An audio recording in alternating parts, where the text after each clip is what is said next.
All right, and we are live. Welcome, ladies and gents, to tonight's show. Glad to have you with us. Rachie already started. Rachie starting the show early, asking, "Is that Loke's face?" Yes, that is Loke's face. We're just waiting for Loke's voice to pitch up in the show. But yeah, guys, glad to have you with us. Glad that you could join us on another Friday. My lighting is too much. Taye, welcome. But what have you been up to? And you've Clear actually been playing obscure. video games, né? Yeah, I Yes, started playing video exactly. games again.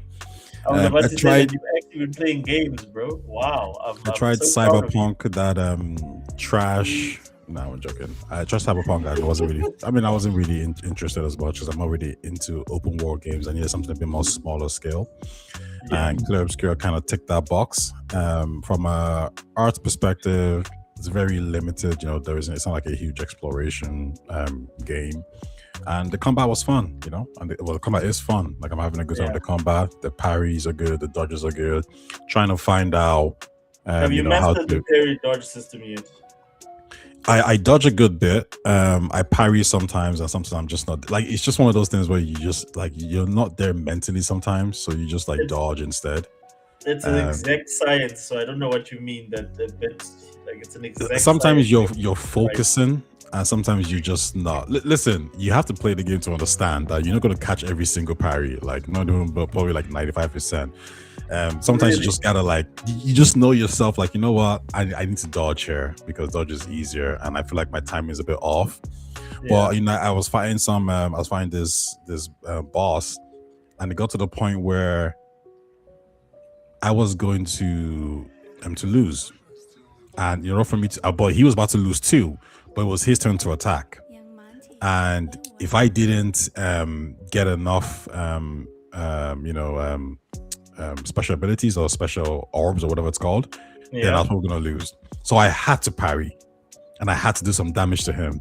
So I managed to get like 4 parries in a row, and I won the battle. And I just thought to myself, like, yeah, that's what I want.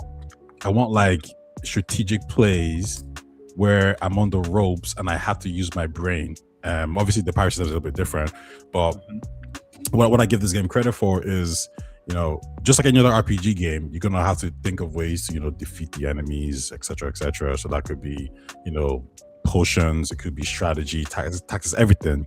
But now with Clear Obscure, there's the parry part to it that actually adds a bit of more innovation to that gameplay. Now the thing is, if you're really good at parrying, you can kind of skip the strategy part of things, I guess. But the fact that if you miss a parry, you take some good damage, right? Yeah. I think it's balanced enough where I feel like, okay, this makes sense. Because I did have some people tell me, like, oh, I wish the parry window was a bit open and you didn't take as much damage. But I think it's fine. Yeah. So anyway, I'm enjoying Clear Obscure. I'm in the second act, so I'm hoping to finish it, but maybe by next week or so, and then I'll give my full review of the game. Okay. Wow. Okay. I'm glad to hear that. So, I started the game, and I felt the same way that you did in the beginning, like how the first time you played it around. Mhm. Sorry, the first time you played it the first time around. So, I've not picked it up since because the game the gameplay was a little bit it got to a point where I literally just could not get the system right so that I could progress to the next level. I just kept getting the whole, whenever I'm supposed to dodge, I'll parry, and whenever I'm supposed to parry, I dodge.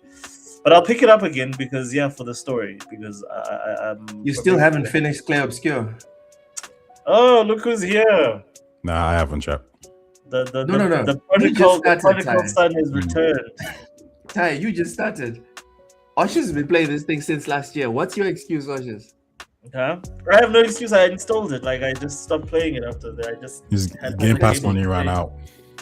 Pathetic. No. Oh yeah, Game Pass money. I did cancel my Game Pass as well. Yes. That has something. Richie, what's happening, Joe? What's happening? Rachel was asking about you. Yeah, man, I'm alive. He was asking if that's your face. So since you're here, since you've just surprised us, so tell us, look, where have you been, dude? Like, what happened? Like, I'm sure That's a story. That's a story TSWS. for bullshitting. That's a story for bullshitting on TSWS. We're back. When are you this back? Saturday. We're back at 3 a.m. Central African time, 9 p.m. Eastern time. 3 a.m. 3 a.m. my nigga. Jeez, okay. I'll have to set an alarm for that. Am I allowed to use the N-word here? Yeah, you can use whatever word you want here. This is a safe space for degenerates. For heathens. for those who are hidden. For unholy black brothers. Welcome. Yeah, so glad to have everyone with us. So look, aside your absence, and happy to have you guys back. So who else is back? Is Ham back? Is the whole team back? So tell us. The whole team's back. The whole team's back. Just tune in on Sunday, 3 a.m. Central African. Saturday, 9 p.m. Eastern. The whole team's back. Okay, just drop me those times, yeah? Just drop me those times on WhatsApp so I can just diarize them. But you said 3 a.m. in the morning? Sorry, 4 a.m. Yeah. 4 a.m. My bad. 4 a.m. 4 a.m. Yeah. Who's watching that? Well, America, it's quite reasonable. The people that pay our super chats. There's no Nigerian, Irish people paying super chats. 4 a.m. There's Jesus. There's no South Africans paying paying super chats. Right? There's no one in this time zone paying super chats. It's Americans and Brazilians. All right. Don't worry, I'll be sure to drop a dislike. Leave a nice comment for you. And here we go. Anyways, look, glad to have you back, man. It's been a minute. We've missed you. It has been a while. So, tell us, like, what have you been playing? Because I see you all the time on Discord. So, what have you been doing playing? Damage on. Remember, Vincent Vega got me the whole collection of WRC up until WRC 10. My guy, I legit have beaten WRC 7, 8, and 9 in the past 2 months that I've been gone. So now I'm working on WRC 10 and Football Manager. Football Manager has been stealing a lot of my time, but I love it, man. I'm addicted to it. It is what it is. It's the life. Every other video game is competing with Football Manager at this point. It is what it is. For your attention. Yes. Yes. No, that's good. So that's also you. So what is it? Rally and WRC and Football Manager. Yes. So you guys, you were supposed to hook up for a Space Marine. Yeah, we're supposed to hook up for a Space Marine. So I'm still waiting. So can we set a date, a time? I'm down, man. I'm down. Taye? Yeah, I'm down as well. Maybe tomorrow. No, let's set a time. There's 24 hours tomorrow. True. Maybe 1 p.m. Would that be early that'd be like 3 p.m. for you guys, right? Yeah, 2 hours. Yeah, that's fine. 3 p.m. is fine for me. Yeah, okay. 1 p.m. 1 p.m. That's in the afternoon, right? Okay, for us. Yeah. No, that's fine. Like, I don't think I have any plans during that time. Yeah, let's do it. So for us, it'll be 1,500 hours. Yep. Are you gonna stream it, Oshers? Yeah, sure. Why not? All right. It'll be my first actual stream. I've never streamed any games before. It was my first actual stream. It's something. It's one of those things that is just so. I don't know. Something about it just. Every time I'm about to do it, I'm like, I really want to do this. So with you guys on there, sure, why not? Let's stream it. What's the problem with streaming? Sorry for that. No, I don't have a problem with streaming. It's just like I just never get to it. Like it's just one of those things that just like, well, you know what? I'm just going. It's just gonna be me and maybe like who's gonna be watching my stream, anyways. But if I'm not doing it alone, I don't feel as bad. Okay, cool, beans. Cool, man. 3 so tomorrow. I just want to take you guys through the subjects that we're going to cover today. before we get started. So we're going to be talking about, I'm sure you both have seen this because you are chronically online, Horizon Zero Dawn versus Horizon Hunters. Have you, I'm sure, like, of course, everybody has seen Still Dawn. It released a couple of months ago. The first trailer is released a couple of months ago. Excuse me. I think it was yesterday when Horizon Hunters was shown off. You guys seen anything from Horizon Hunters? I don't know what that is. You don't know what that is? Oh, wow. Then we've got a show for you. Taya, I know that you've seen Horizon Hunters. And you have some thoughts on that, don't you? Yes, I do. So I think, first of all, Sony's strategy here with the Horizon franchise makes perfect sense. I think it's one of the biggest marketable games. It has a great world building. It has something everyone will like, giant dinosaurs or robot. We cannot relate to that. I think we're all kind of tired of maybe zombies. And the gameplay is fantastic. It's Horizon is probably one of those games that you can actually watch and play. The traversal system in the game is already set in stone, right? You can just basically take whatever you have from Zelda. You could ride mounts, dinosaurs mounts, or you could take to the sky as well. So in terms of what is the potential open world kiddie Fortnite kind of game that Sony should actually invest in and expand, Horizon makes perfect sense. It's also the IP that appeals more to the females on their side, right? I think there was some stuff that says like most people who play it, like there's a large portion of females playing it, and also people from the LGBTQ community. And listen, all you need to do is go over to the Reddit page, and the people who are like, these guys are the fans of the game, right? And it's very diverse. A lot of women, a lot of different diverse groups. Not your typical hardcore kind of guy. In fact, I think some guy posted up a. You're laying the bait out very widely, ne? Yeah, no, listen, you got to understand the strategy of these guys. You can't just give surface level takes. We don't like that around here. But one dude posted a LGBTQ flag with Aloy on it, and he put it on their gaming subreddit, and you got some likes or whatever it is. But there's a lot of pushback, like, get this shit out of here, bro. What the hell is this? But then once you go, the same guy posted the same thing on the Horizon subreddit, and boom. Everyone loves it, right? So there you go. Now here's the issue. No, it's not an issue. The game itself looks very Fortnite-like. This is a Fortnite-ification of the franchise. In fact, the Fortnite version of Aloy looks less cartoony than the one that they actually presented. So from an art style perspective, this does not look good to me. I'm not interested at all. Okay. From a gameplay perspective, it also doesn't look appealing to me.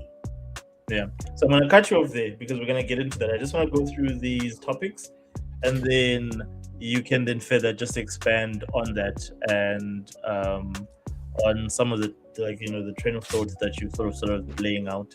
Sure. So okay, cool. So we'll talk about that, and then segment 2, as you guys have seen, I've been showing off the recent showcase for Overwatch and some of the interesting decisions that Activision has made around the franchise and changing the current name of the franchise. They made one slight change, and it's a big change, but I just want to find out how you guys feel about it and how it might impact the future success of the franchise, along with some of the things that they said that they did.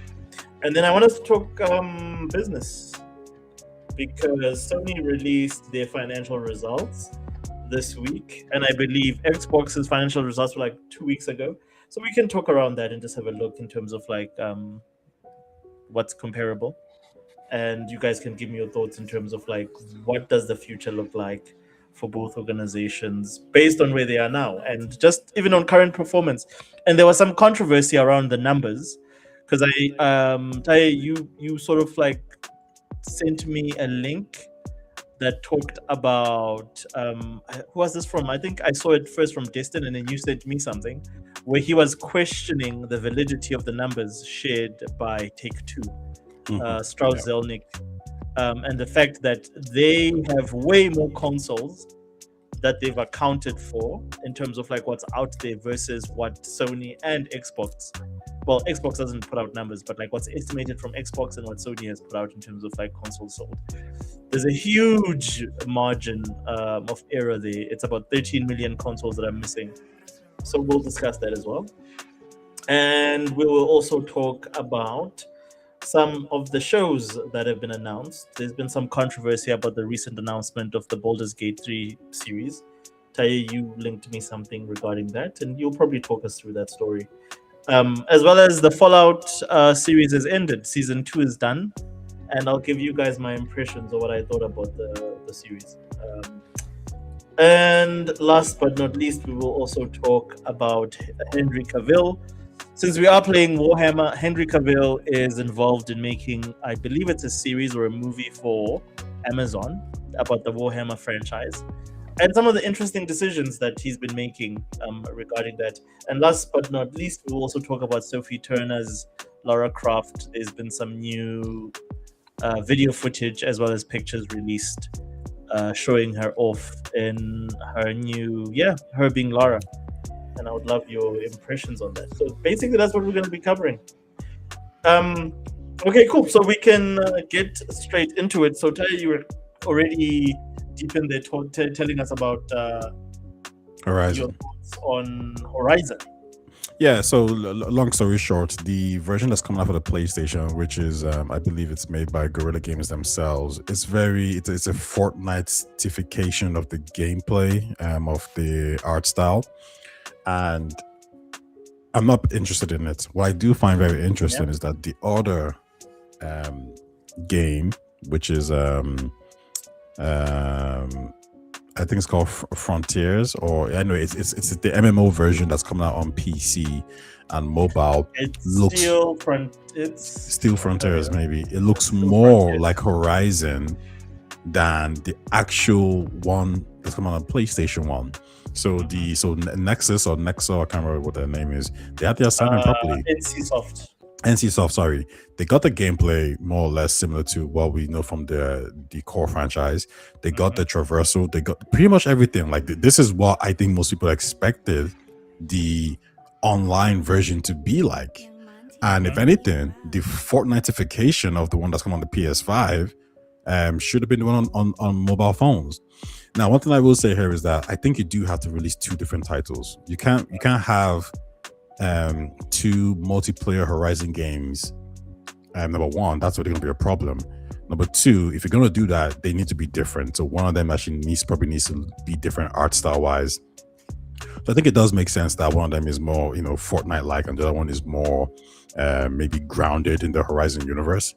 The only maybe pushback here that I'll say is that the mobile one should be released on the PS5, because I think that's the one where the core audience might be more interested in.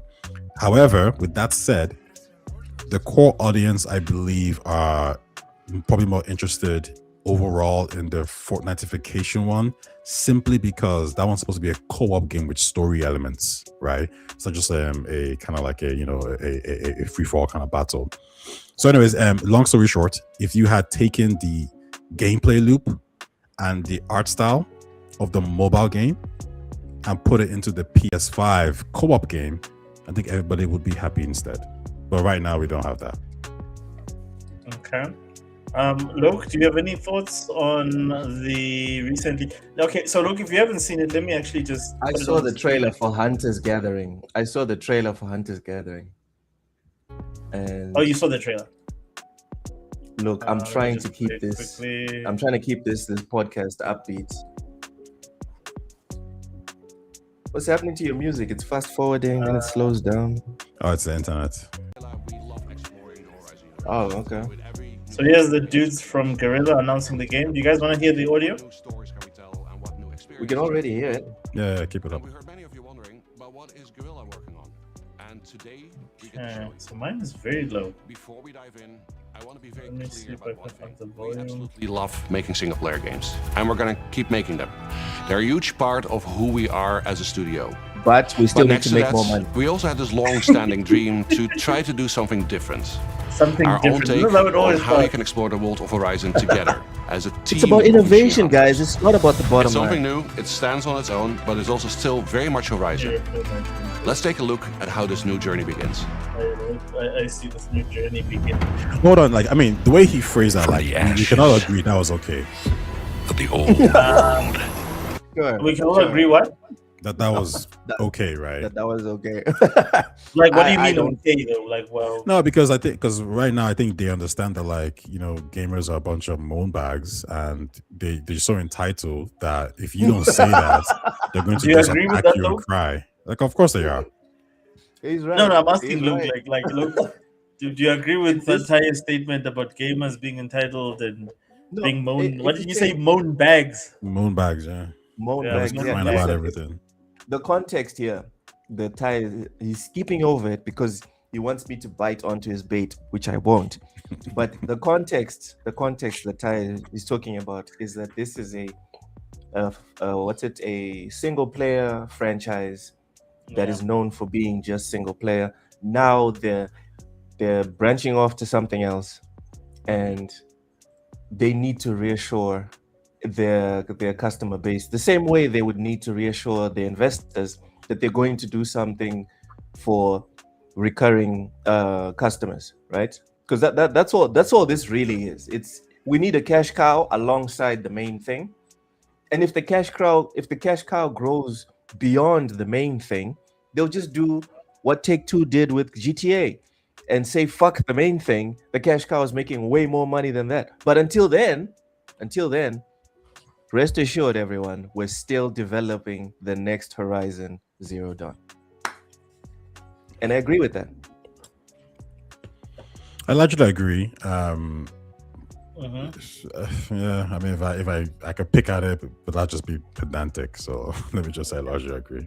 All right, so let's finish watching and then we will further dissect, gentlemen. Came machines. For ages, they were the guardians of the natural world. And they turned against us. Now, they're getting deadlier by the day.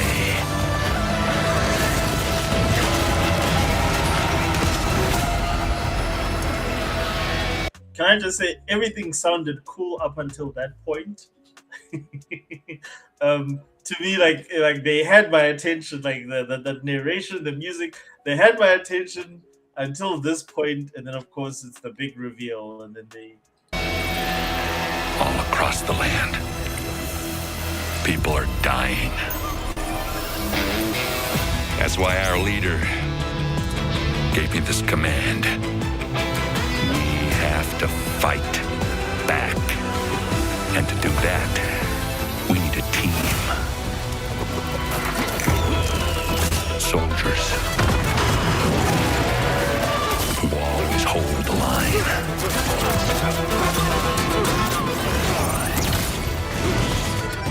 And mercenaries who may have crossed it now and then. Infiltrators who hide in the dark.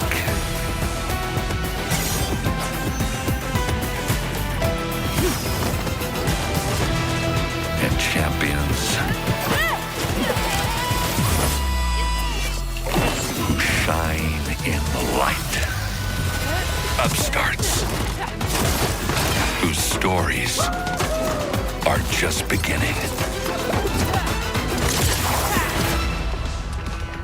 And legends looking for one last shot.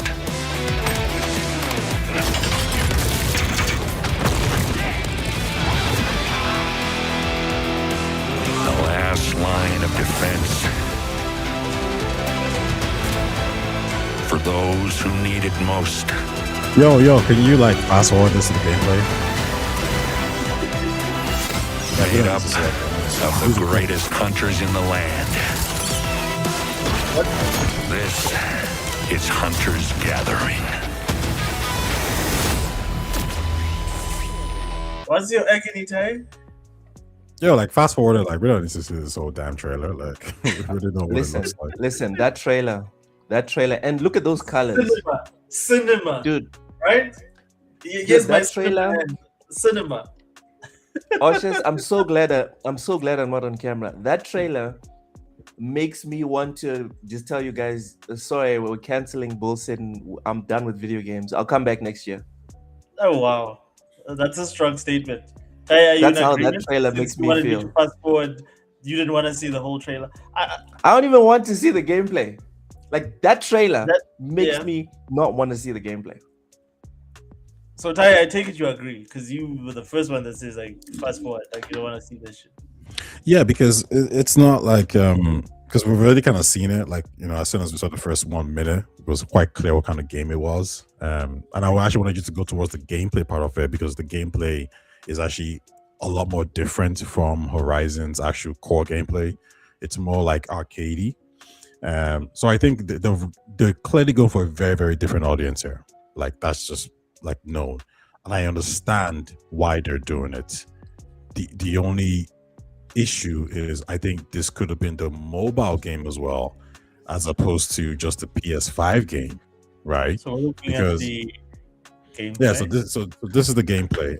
I just think the other, like the actual MMO one, looks more like Horizon. I think more fans would rather jump on that one than this one.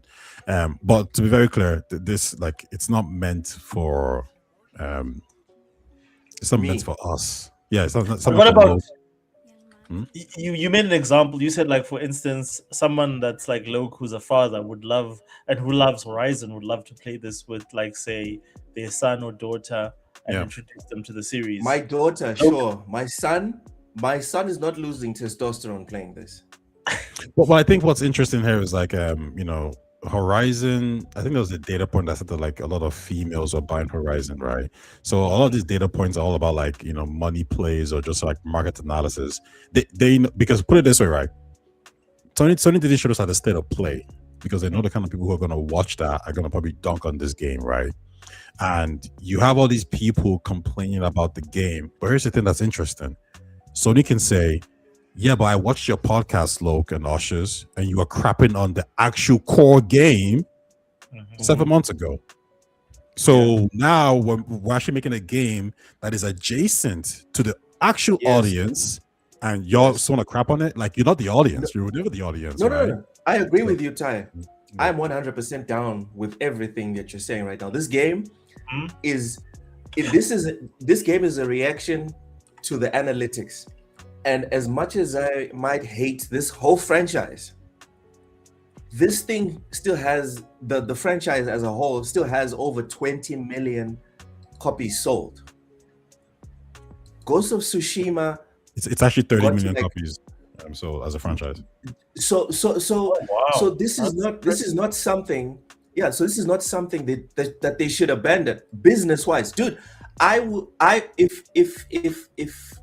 If I could pick a company to work in gaming for me to get a paycheck, I would go and work at the Horizon place without hesitation because they are making money with this franchise. I'm not saying anything to the contrary. I'm just saying, me personally, bro, I'll get this for me to play with my daughter when she finally turns 12. If I see my son even gaze in the direction of this thing, I'll slap him. Even just look at the direction, I'll slap him. But for my daughter, I'll let her play this, and I'll be happy for her to play it. And I'm not shitting on it in terms of it's not going to be a success. I'm just saying you would need to pay me to be involved with this in any way, shape, or form. That's all I'm saying. Yo, you might be a hypocrite though, because you never know.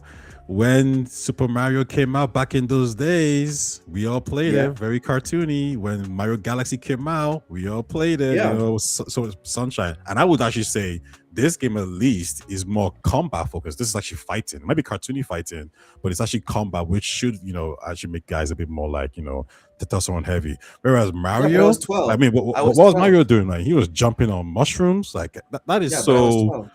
Again, I was 12. No. Mario came out. I was like 8, 9.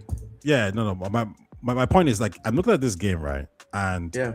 as much as I prefer the online one, right, for sure. But the more I watch this one, the more I'm not What's the interested online in one it. called? However, Horizon Hunters Gatherers or whatever it's called. But The however, other one, which one? It's Frontiers. if you type in right? MMO, it should just pop up. Yeah, It's Frontiers. Horizon Frontiers. Also, you should actually put that one up as well.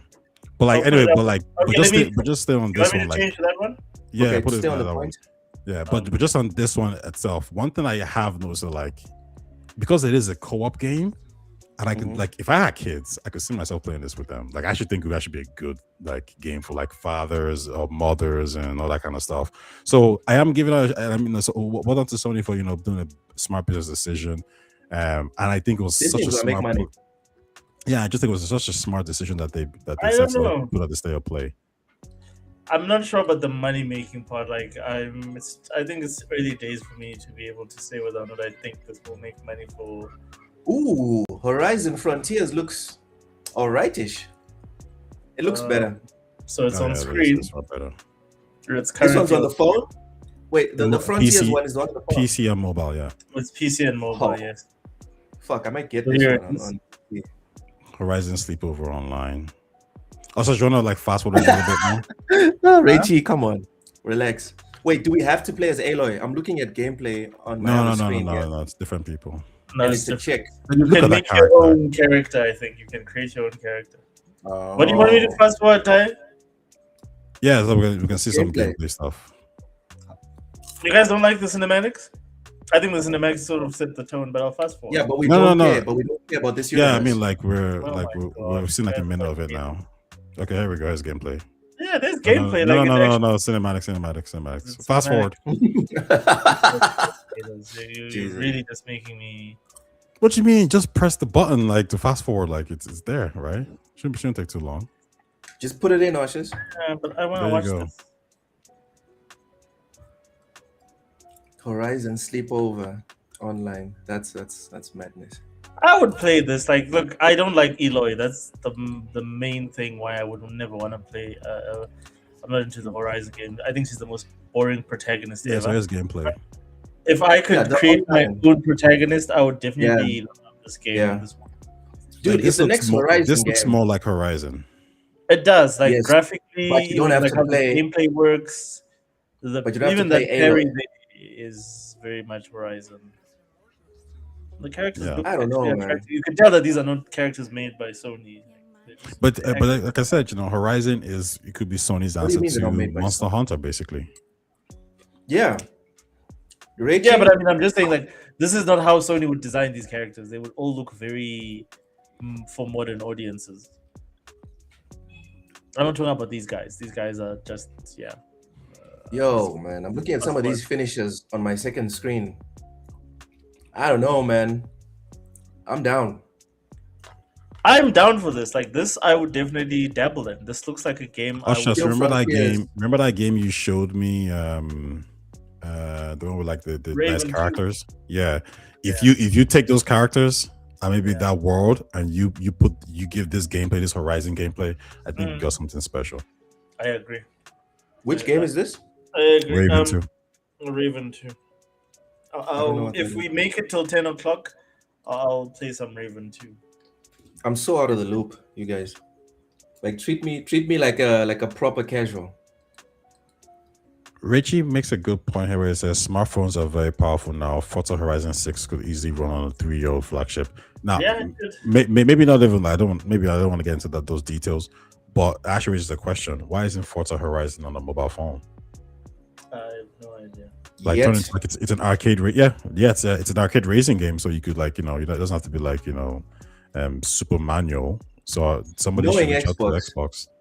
Knowing Xbox, it's probably in the works. It should be now. Maybe also we can touch on that later as well, which is like Xbox's development pipeline, where it seems like when they're doing these interviews, all these developers are kind of now talking about how they need to be better efficient, they need to make smarter decisions. We're already kind of seen that take shape in terms of some of the reports we've heard about Ninja Theory making a more action adventure game in terms of Obsidian saying, okay, you know what, these games didn't work out. Maybe we're not going to make it Outer Worlds 2, you know. So yeah, I mean, we can touch that maybe later if there's time. Yeah, like that. We have a section for that. I believe we will touch on that. I'll tell you the section. We will talk about when we talk about Avowed, and then we'll bring in your girl Lara there. This is the Avowed, the success of Avowed and Outer Worlds versus say Grounded, and what Obsidian's future looks like with the Xbox. Sure. So there's plenty of room for that. So are you guys? So what is the conclusion here when it comes to this Horizon Steel Dawn versus the Horizon Hunters? Where are we gonna leave this conversation? The Hunters, mobile. Go on. Fire away. No, go ahead. The mobile MMO version is more appealing to the actual hardcore gamers. Yeah. That's point one. Point two, I understand why Sony is doing this and why they cartoonified or Fortniteified the game, because they're specifically trying to catch a younger audience. I won't take credit for this, but I think Jez said this some time ago that one of the biggest mistakes Sony and Microsoft made is not going for the young casual audience, you know. And I think one of the questions he said was that if Fortnite, Minecraft and Roblox were all exclusive to one platform, if that's what you have to go to play Fortnite, Roblox and all these, you know, young games, you're going to build that young core audience very early, and they'll get attached to your platform, and then that's where their users will come from, right? So I think maybe Sony's trying to realize, like, hey, we need to kind of target this younger audience, especially when we know that they're looking to make a handheld. If they're making a handheld and they're going to, you know, drop it in Japan, obviously, they probably need games to start to compete with the Switch a little bit. And this game looks like one of those kind of games that a younger audience, you know, who wants to game going to school or in lunchtime might actually like. And quickly get in and out of games, yeah. Yeah, exactly. Yeah.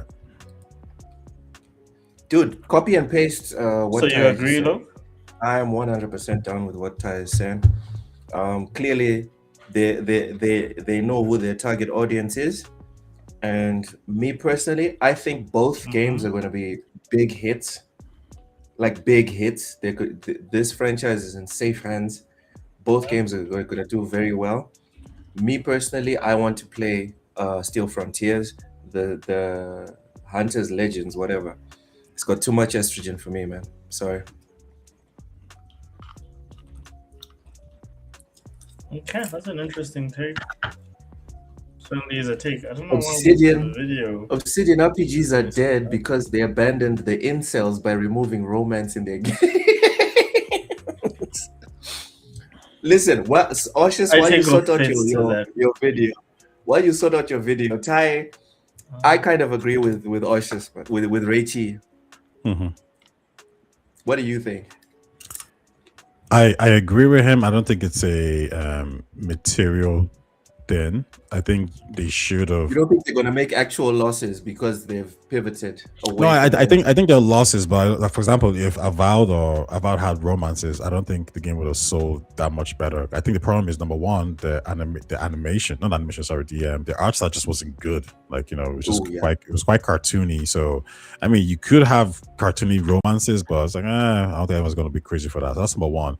I think where Obsidian are dropping the ball is, and I've given this example before, and I think Obsidian kind of dropped the ball here a little bit, is that if you play Divinity Original Sin 2, it does CRPG games excellent, right? It's a fantastic game. And then when you see what Larian did from Divinity Original Sin 2 to Baldur's Gate 3, in their field that they're involved in, they excelled. So my question to Obsidian is, you guys did Pillars of Eternity. What is the next level? And the problem is, the next level for them, they didn't go towards Larian's level. They stayed in this kind of okay-ish, double A-ish, you know, good enough kind of game that isn't really unique. And I think that's the issue. I actually thought that when Xbox purchased them, we will get a Baldur's Gate 3 game from Obsidian, but we never did. It wasn't just you. It wasn't just you that expected that. We got Avowed instead. And if you're gonna do a first-person action adventure game, then I thought it was gonna be like the next Skyrim, but it wasn't. So like they kind of stuck in this very 7 out of 8 kind of vibe, you know, which isn't great. And listen, here's the thing: like Avowed took like 6 years to make. Baldur's Gate took like 7 to 8 years to make. Like you know what I mean? There's just a difference in quality. You can't take the same time. You can't take the same time to make a vastly inferior product. If you're gonna take the same time, they better be like comparable. Sure, Avowed can be not as good as Baldur's Gate, but bro, you better be close. Yeah, and if you're gonna make a game like Avowed, it should not be 6 years, bro. It should be like 3 years or 4. It just can't be that long. Yeah, it can't be too long. It's a lot of money being spent. So what I would like Obsidian to do, So what I would like Obsidian to do is, I would like Xbox to maybe like separate a team out to say you are going to be the AAA blockbuster RPG team for us, and then the other guys, maybe the other teams will still keep making like the smaller AA titles. But I think Obsidian needs to elevate. They need a team that can actually make a game that can be comparison to Larian. I think, listen, you know, if you can do it with Fable, I think you can make Obsidian, you know, I mean, because they have the RPG roots already, right? So it should be easy for them to transition into that. I just wanted to ask you guys, so you want to jump straight into that story? So Fable. I have sure. Obsidian. No, not Fable, Obsidian. So since you guys started the topic, I think let's watch this video. This is from one of Ty's favorite creators online. Who is this? Oh gosh, this woman. Which woman is this? Lara, whatever. Xbox. I don't know who that is. Creation. Now take that creation and destroy your enemies. Xbox's Developer Direct just dropped a wild surprise. Double Fine's Kiln, a multiplayer pottery brawler where you sculpt clay weapons that fire pies and ice cream beams. This crazy idea came from their 2017 Game Jam, and people are loving it. But here's the thing, we've been here before, where you've got these positive vibes and rave reactions, and then the game flops hard. I'm Laura. I've shipped games like Ty does not like this chick. Okay, let's like it. So I think she set it up perfectly. So I want to hear what. So she basically said we've seen all this from the song and dance from Xbox before, where they hyped this something was very up. disappointing. I didn't like it. It wasn't for me. But like she goes into Obsidian and so forth, and she talks about that. But I just want to hear. So Ty, do you agree what she says about like just the No, because she's already reframing things incorrectly. Okay, please explain. The game that she's talking about that was, you know, positive vibes that everyone was good about. I'm guessing it was Hi-Fi Rush, right? Yes, probably. Okay. When Hi-Fi Rush was showed in the Developer Direct, there was a huge buzz and everybody went to go play straight away. Just when you were watching this game, Kiln, were people in the comment section, was anybody like vibing with this game? Was everybody like, oh yeah, this is the game, this is cool, bro? People were clowning so it's a fucking lie.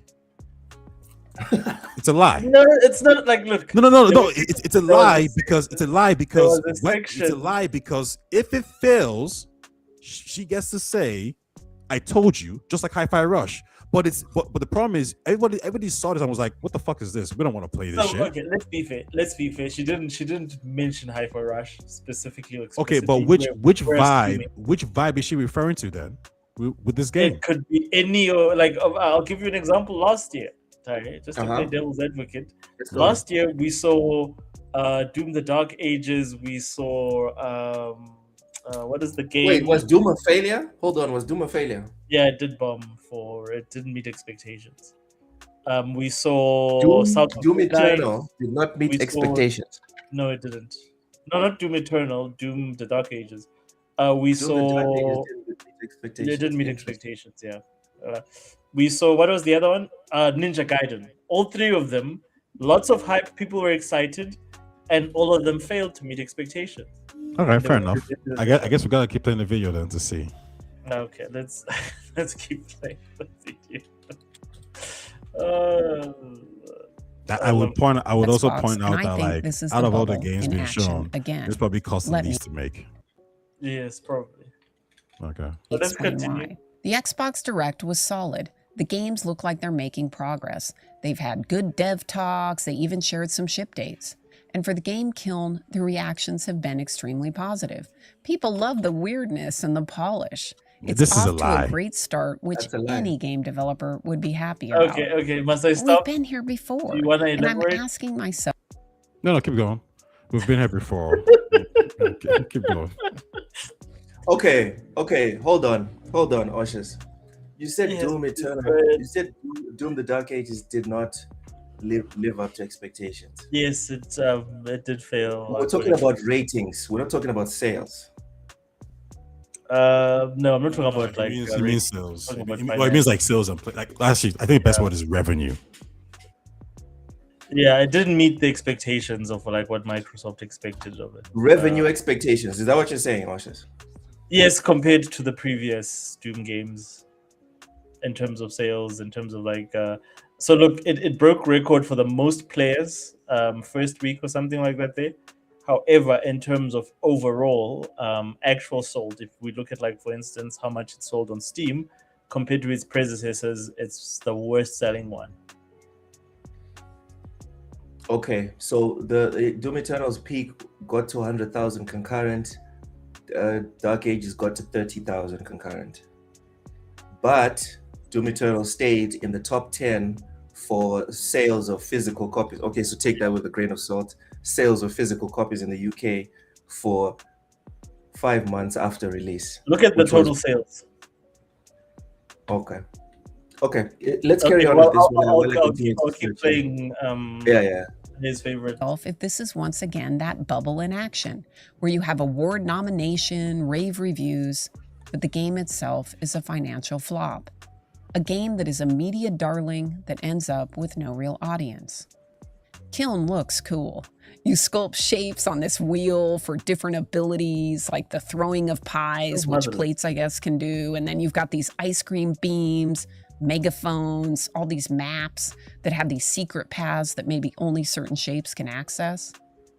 On social media, the vibes are positive with comments about how delightful the game looks and how gaming has healed. Having shipped many games, I can tell you, these are the kind of surprises you like. Okay. And if they can deliver fun gameplay... You guys don't think gaming has healed? Can we pause because we don't really give a fuck about these pods here. I'm looking at the Doom analysis here by Forbes. Yeah. So the game was a massive success in terms of player reach and platform engagement for Microsoft, but it appeared to be a commercial underperformer in terms of traditional unit sales on PC. Where are we in terms of player reach and platform engagement? I know this is your show, Oshus, but I just want to know what the rules of the game are when engaging with you or with you, Ty. Like, do you guys? I want to hear from both of you. Does platform engagement count as a metric to you guys, or is it like a fictional thing we pretend it doesn't exist? No. So platform engagement would count here. I think. Well, actually, it might have been even Jez who might have referenced this. But so don't know, quote me on this, but I think the response was that Doom, I think Indiana Jones did well enough for them in terms of like what they expected, but I believe Doom didn't reach their, like it wasn't as good as what they thought it was gonna be. So I think that's the story there. Same thing for Hellblade, same thing for Avowed, same thing for Overwatch 2. We're talking about engagement, yeah. Not sales. No. So Xbox has like a metric. Like, so for example, this metric would kind of account for sales, Game Pass players, Game Pass subscribers, Game Pass playtime. So for example, if you don't sell 10 copies and you sell 5, well then you need to, for that 5 copies you didn't sell, you need 20 Game Pass players to make it for that 5, right? So it's kind of like an equation where you can kind of give and take. So probably what happened is like, okay, fine, we didn't sell 1 million copies. Okay, fair enough. Did we get 100K Game Pass players?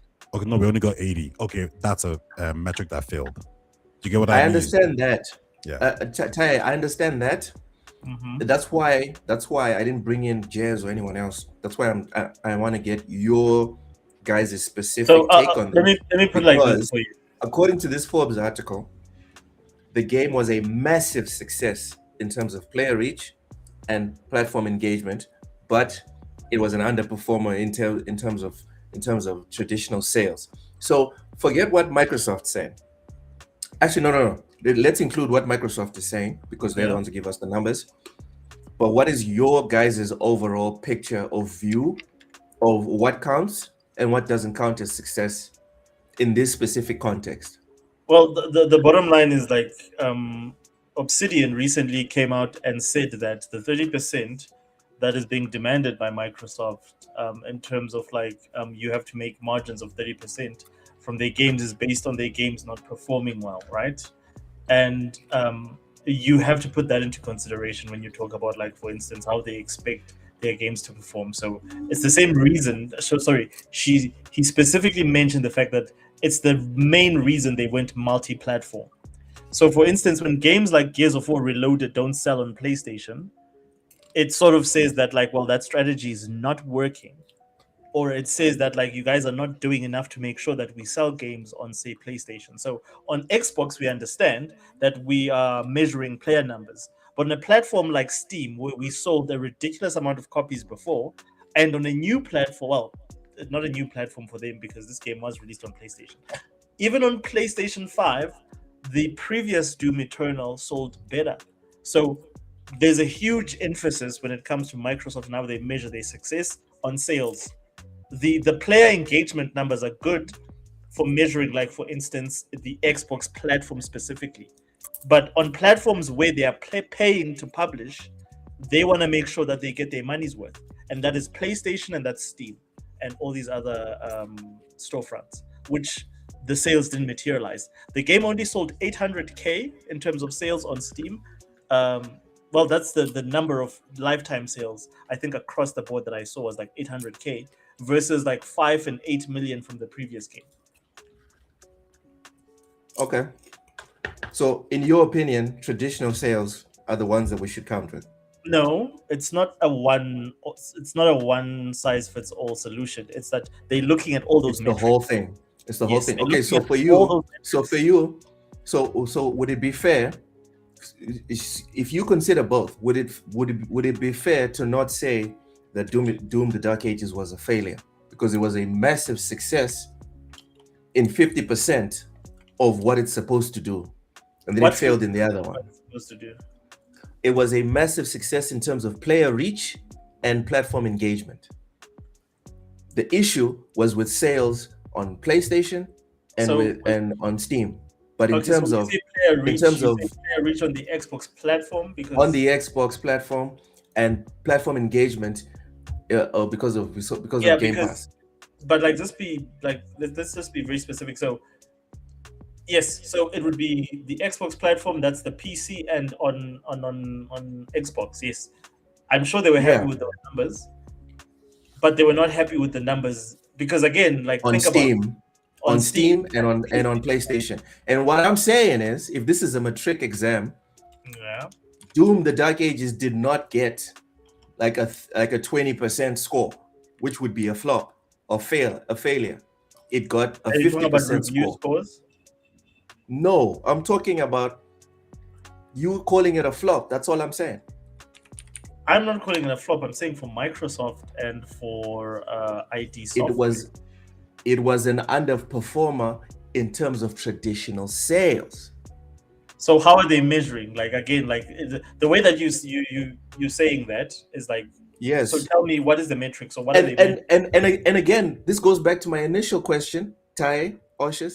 I was very specific at the beginning. I said, okay, Jess said this, Microsoft said this. Oh, okay. But I want to know, because I'm on a podcast with Oshus, I'm on a podcast with Ty. I don't know what you guys consider when you look at these metrics. Okay, so I'll say this here. I think Luke is actually more correct here. I think what Luke is actually alluding to is that based on the data and the Game Pass players and the achievements and all this kind of stuff, we can't say it actually didn't, that he underachieved or not. He's actually more correct here. The data doesn't align with what we're saying per se. Well, because even with me, I think I just heard Jez say, and I think that it didn't do what it was supposed to do. But because I can't even find that quote, Look is actually more correct there. So we can't just say it flopped or it didn't do well or didn't meet their expectations. Now, it might have met the expectations, but they probably expected way more from it. Like, it just depends. But I think overall, Look is probably more correct on this point than we are. So, but I would say is this, right? Based on what Loke said and like what Ty said, or what you just said, Ty, is that in terms of do they consider it, in terms of like how they measure player numbers, yes, it was a success. 3 million players was the highest number of players the first week, first day. I can't remember what the specific thing was. But in terms of actual units sold, which is also what they need to be very considerate of as a publisher, I would say my perspective is that they didn't succeed, because to date, the recorded number of sales is 800,000, and that would be Steam and PlayStation. And PlayStation. Yeah, so I think that's where Oshos actually makes a point that like he can compare the sales, because remember, Game Pass is only available on Xbox, right? So it's almost like the same thing I said about it's the same thing I said about with Steam considered, most of the other games sold on Steam. This game didn't sell on Steam because of the fact that it was Game Pass. So a lot of the players that would have bought the game on Steam probably played it on Game Pass for free or for the subscription. So for free. Bro. Again, we have to look at that, and then we have to say, well, you know what does Xbox consider more important? The fact that people exactly. I feel like we're running in circles here, boys. I'll say we can. I'll say I can give this one to Loke, because I don't think there's any. I don't think there's enough data points that I at least have to say like it underperformed. Yeah, I also don't have anything to say to you that like they strictly said that it underperformed for them. Yeah, let's get back to this video. Yeah, Loke has won that battle. However, that's one game. Ninja Gaiden. Like it's one of the 4 games I mentioned. Ninja Gaiden failed, and what's this? South of Midnight underperformed. I think that's leave my precious South of Midnight out of this. What's the last one that they had on that same game showcase? Yeah, I think those are the games. It was Doom. It was which game will you play? Wait, Richie, back to this woman. Let's get back to this woman, please. To Taya's ex-girlfriend. Yes, this one I wanna watch this. It's quite possible they've got a hit. On the other hand, we've been here before. Keeper from Double Fine, same script. Surprise darling at its reveal, stunning surreal visuals, rave early impressions. But then, it sold almost nothing.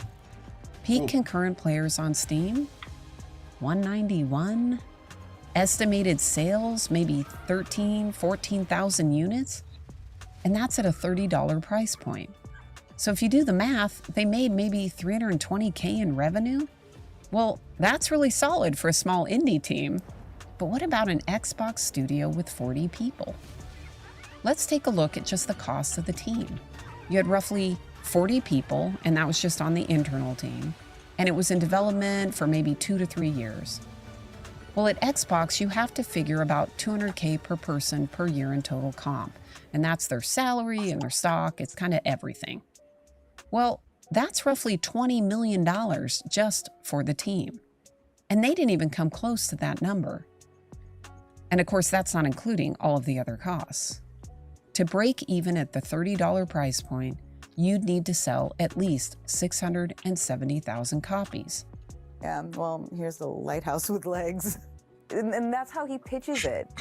You know, he's just like, what's the most unpitchable idea that I could present to Microsoft, who's stuck with us, and see if they approve it? And it did, and so we're just like, okay. In the latest earnings call, gaming revenue tanks 9%. Hardware craters at 32%. And the CFO, the Chief Financial Officer, admits it's below expectations. The portfolio model's cracking. Now, you can argue that Keeper drove sales of Game Pass. That's possible. But since we don't have access to those numbers, we can never verify that.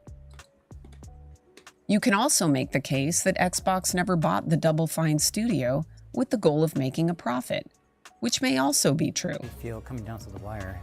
As long as Microsoft's happy with us. Fuzzy, what's up? Games. I don't know.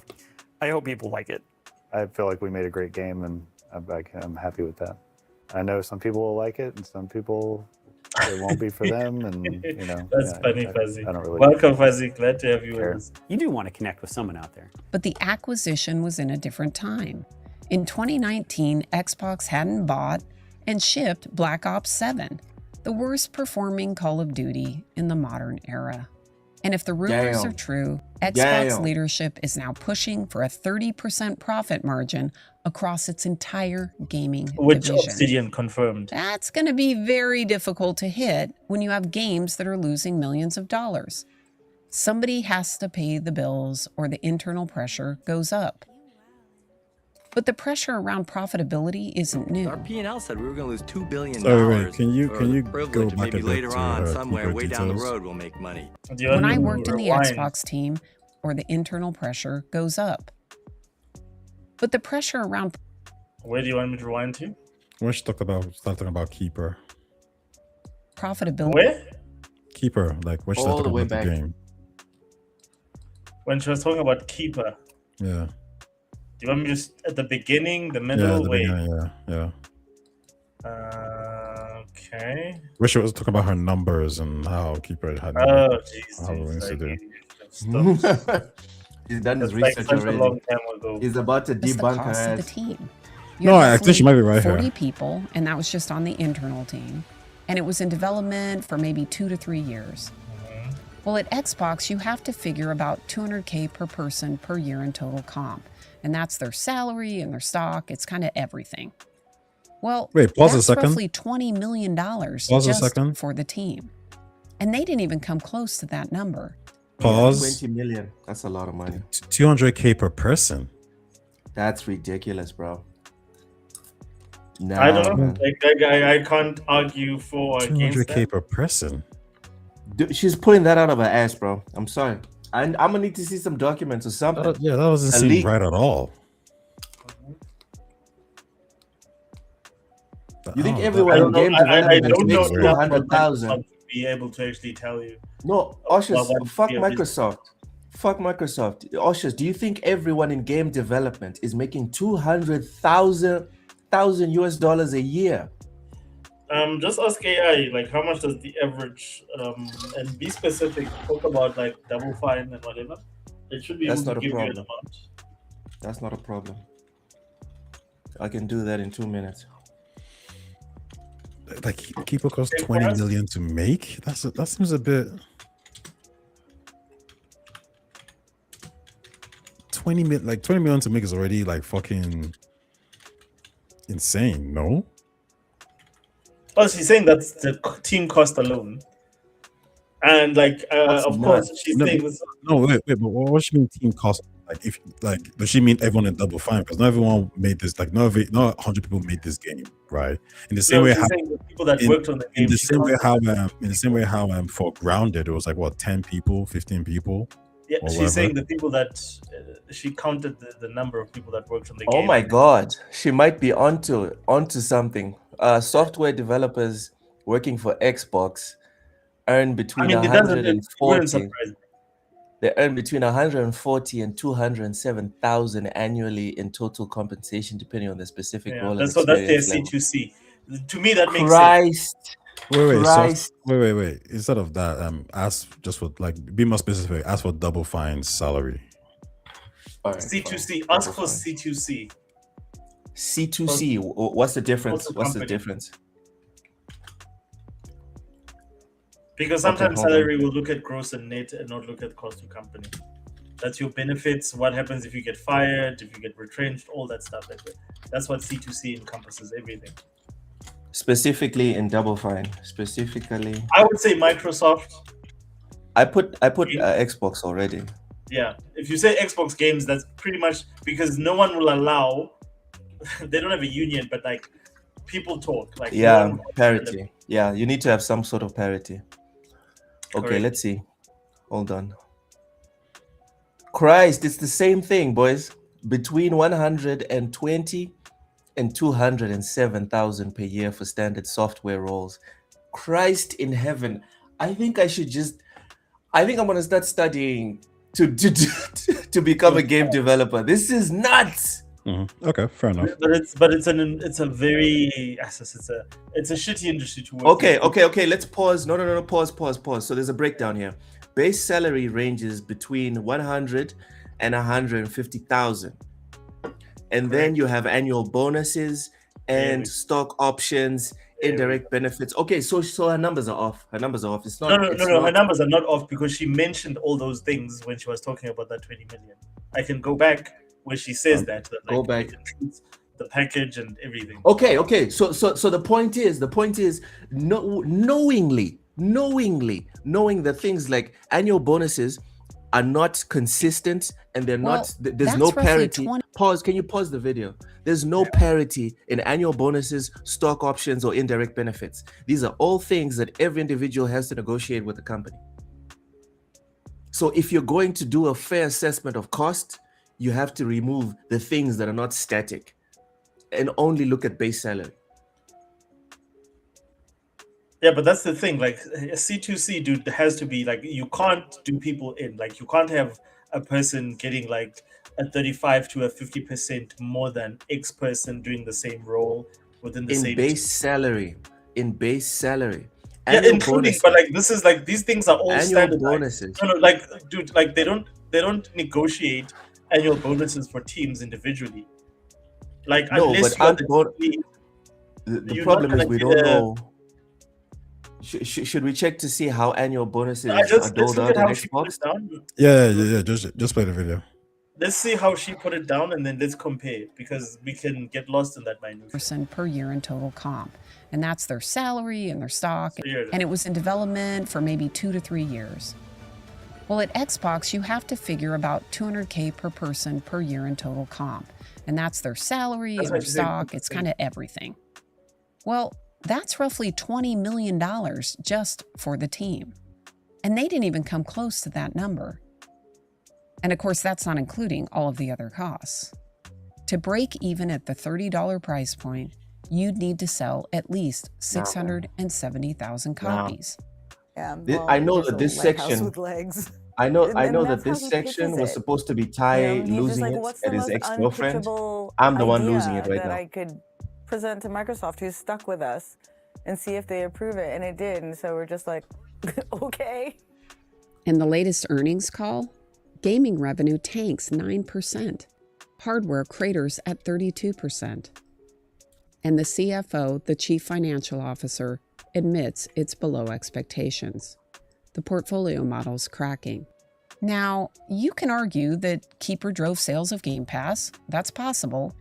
But since we don't have access to those numbers, we can never verify that. You can also make the case that Xbox never bought the Double Fine studio with the goal of making a profit, which may also be true. I feel coming down to the wire. As long as Microsoft's happy with us, and we get to keep making games. I don't know. I hope people like it. I feel like we made a great game, and I'm happy with that.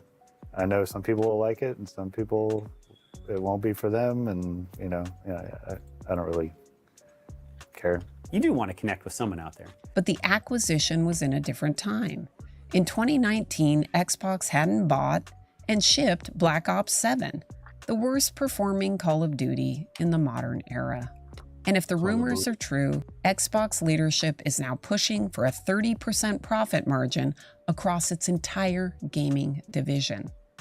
That's going to be very difficult to hit when you have games that are losing millions of dollars. Somebody has to pay the bills or the internal pressure goes up. But the pressure around profitability isn't new. Our P&L said we were going to lose $2 billion for the privilege of maybe later on, somewhere way down the road, we'll make money. When I worked in the Xbox team, we were constantly fighting rumors that Microsoft was going to spin us out or get rid of the team. We assumed these came from the other divisions, the ones that made money. The groups like Microsoft Windows or Office. They were never happy with our Xbox margins. But we always won those battles because leadership felt we were strategic, that we were an investment. Also, the publishing business has always been managed like a portfolio, where you have winners and losers. And the winners that year, the games that made money, They pay for everyone else in the studio. Of purpose. I feel like we have a responsibility we have our section of the portfolio that we need to represent. You know what I mean? Yeah. And I think it proves that people want to be surprised in entertainment. Like, I think people. But here's the rub. When the winners stop subsidizing, like post Black Ops 7 flopping, well, the free riders like Double Fine, they start to bother the load bearers. Teams will tolerate pay gaps, but not rule bending. When the rules feel different for some studios, culture starts to fracture. And what happens when AI is the most important thing at the company? What happens when you don't have a few games that are paying for everyone else? Are you still able to pay AAA prices for games like Keeper? The filming was, I don't know, Microsoft doesn't have small hands. Can you pause real It quick? was a big production, and they took it seriously. Yeah. So I'm actually agreeing with a lot of what she's saying. Actually, this is probably the only. Wow! Video. What? This is actually probably the only video where I'm looking at her. I thought you all broke up. I thought you all broke up. What the fuck? What? Yeah, I find her very like. You are like I'm surprised that you're this quiet. I'm expecting you to stop me at any point in time. But No. She's saying like the truth. Now, I do have questions about how much Keeper costs to make. 20 million seems a bit high for that, but it's possible. I don't think so. But it's yeah. But right now I can't.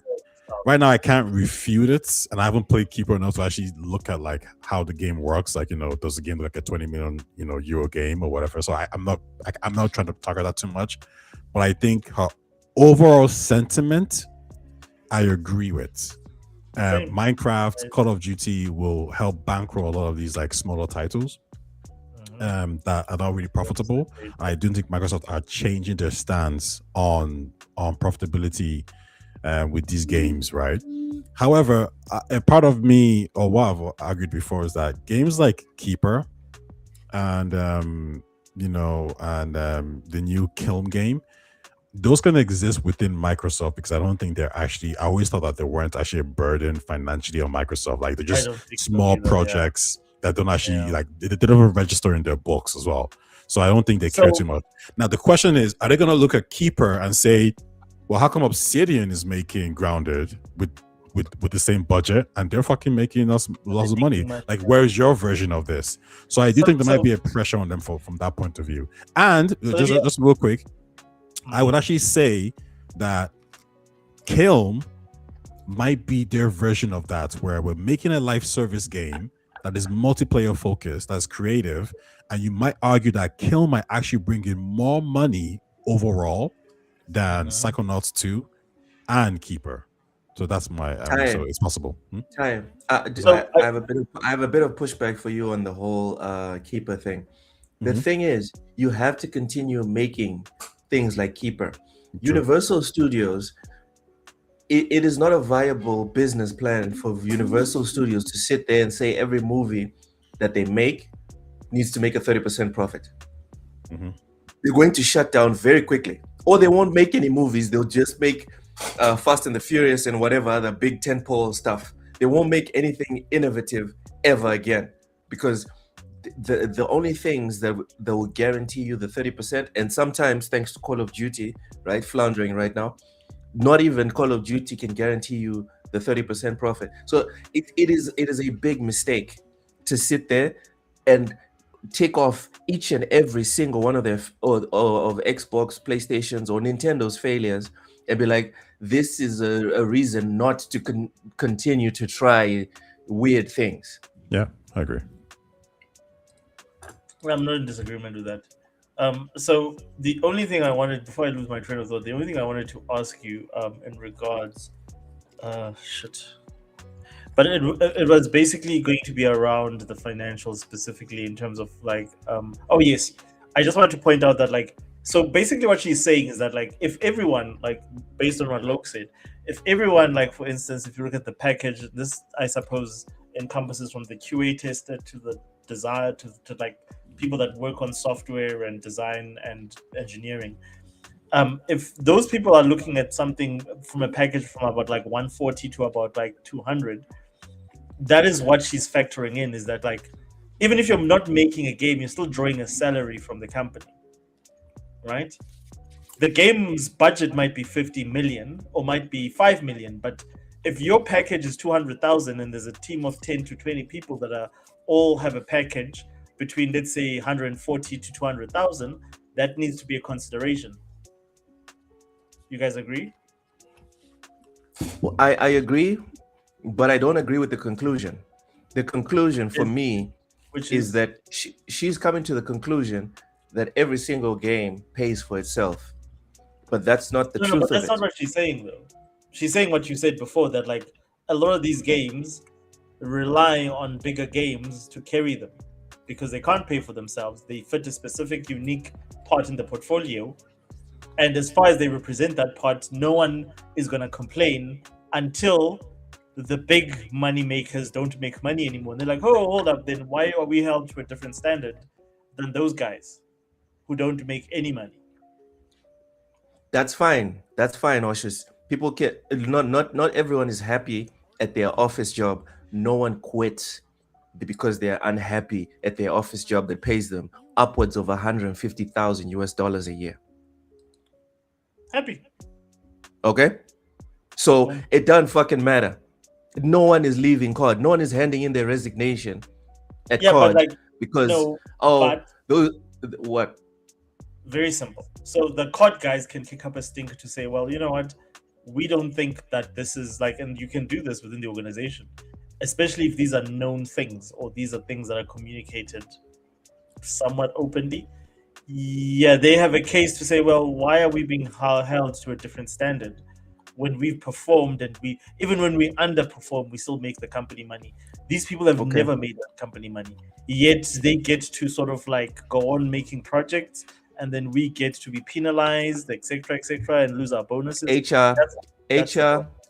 HR takes your complaints under advisement. See you next week. Okay. No, what are they going to do? What are they going to do? Dude, we've all had corporate jobs. Everyone has the right to complain. Call of Duty. I'm not making Call of Duty. You're not making the biggest franchise in the world. Yes. There's a difference with the team that's making you Call of Duty saying that shit versus me and you who are working for corporates and Oshus, every employee is replaceable. Every employee is replaceable. That's not the point. They can go and get 5 Korean guys. Like Andrew, are you upset? Let's go and get 5 Korean guys. Random people to make H1BV visas. It'll be fine.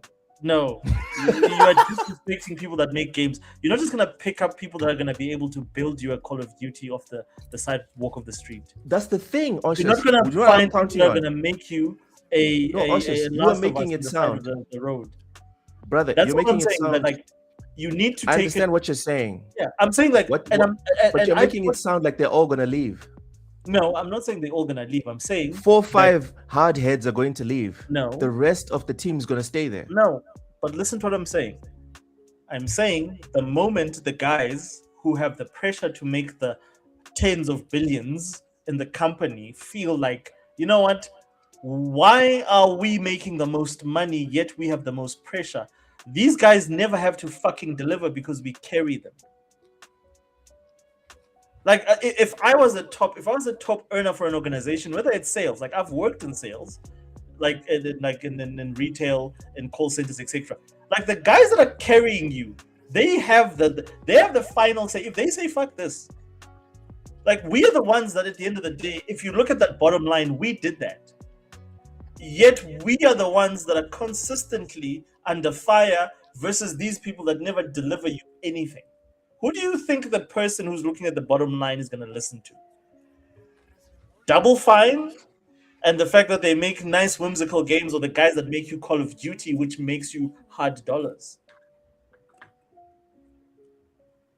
Do you want the Call of Duty team to be unhappy and keep the freaking Double Fine team happy so they can make you games about pots? like dude, like let's be real.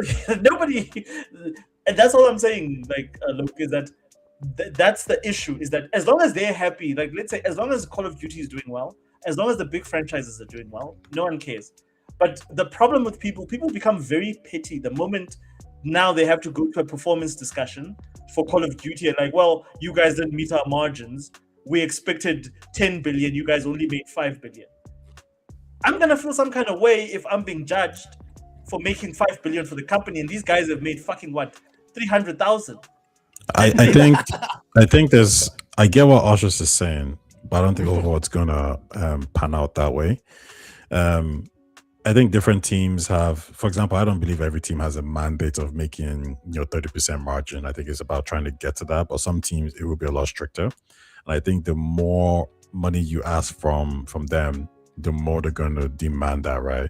So yes, if I'm Call of Duty and I'm helping bankroll Keeper and all these other smaller titles, I don't think these titles actually, or even the salary really registers in Microsoft's or Xbox's finances in that sense. I don't think it's that deep.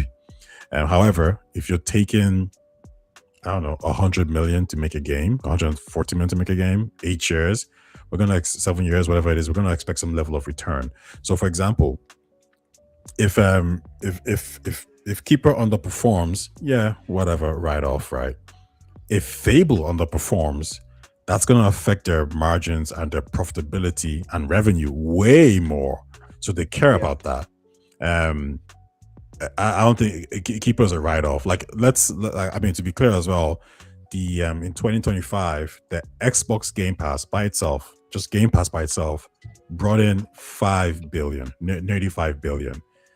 Keeper's budget, whatever it is, isn't going to be like something that's crazy. And I've given this example before. Game Pass brought in like 5 billion.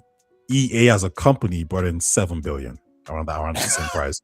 So Xbox Game Pass, not Xbox as a whole, just Xbox Game Pass brought in around 80% of EA's total revenue in that year. 70 to 80% of EA's total revenue. So like these companies are operating on like massive scales of billions. So the idea that Keeper's budget is a huge material effect it's not really there. Fable's budget is going to affect them. Perfect Dark's budget is going to affect them because these games are like in the hundreds of millions, right? And then you need to kind of plan ahead. And we'll talk about this. Doom the Dark Ages. Yeah. Doom underperforming would affect them more, but like I promise you, if Keeper made 30% margin, it doesn't even register on Xbox's financials. It's like, okay, yeah, your game costs are higher than to make. Like 5.2 billion. Yeah, so I get what you're saying, Ushers, but I don't think it's gonna be the same thing. Because listen, if I'm like, if I'm a guy and if I'm obviously booty and Xbox guys are complaining, or sorry, ABK guys are complaining, I'll just tell them like, okay, well then how about we take away your budget and you can work with 10 million to go make some kind of indie-like game then. Is that what you want? I mean, we won't give you 30% cut.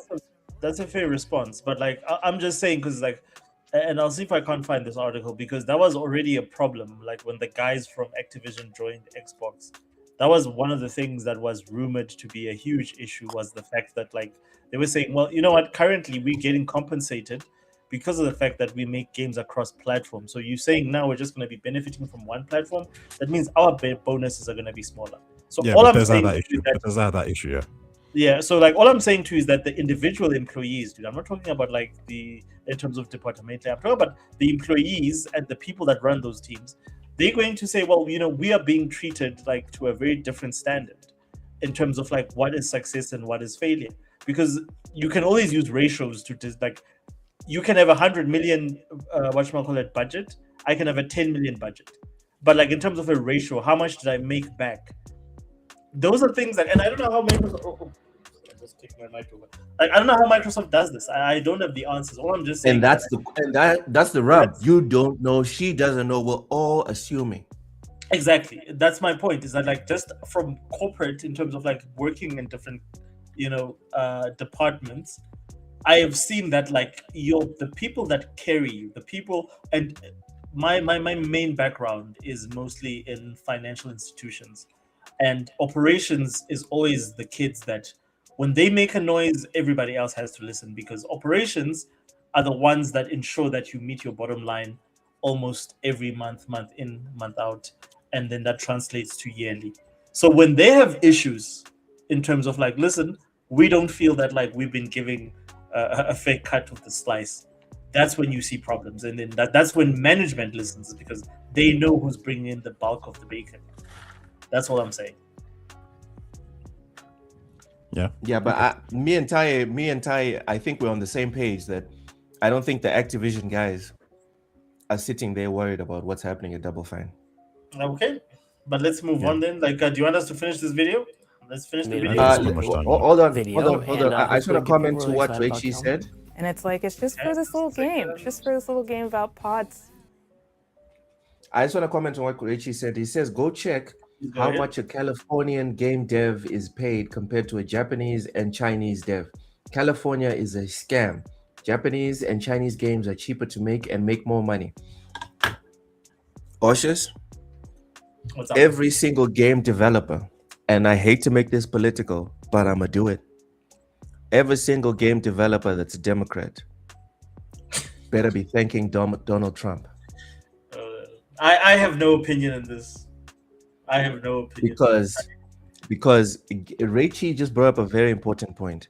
The walls and barriers that Donald Trump has brought up for remote work and for employment for people that are not in the US has protected a lot and will continue to protect a lot of American developers that it's not even that they're not just as good as the Asian counterparts. They're too expensive. They're so lucky that Trump is their president. So lucky. I have no opinion on this, Taye. Let's continue with the video. Let's continue. I want to hear what Taye has to say. What was the opinion? So my bad. The opinion is that there are tons of game developers that are on the left that should be grateful for Donald Trump, because Rachie's opinion here about how not only good the Japanese and Chinese developers are, but how much cheaper they are than the American developers. I'm saying every single game developer in the US needs to thank their lucky stars that Donald Trump is their president. Why? Because without the barriers he has put up for employment of foreigners, remote or on site, all the barriers he has put up has protected. I'm not saying the American developers aren't as talented.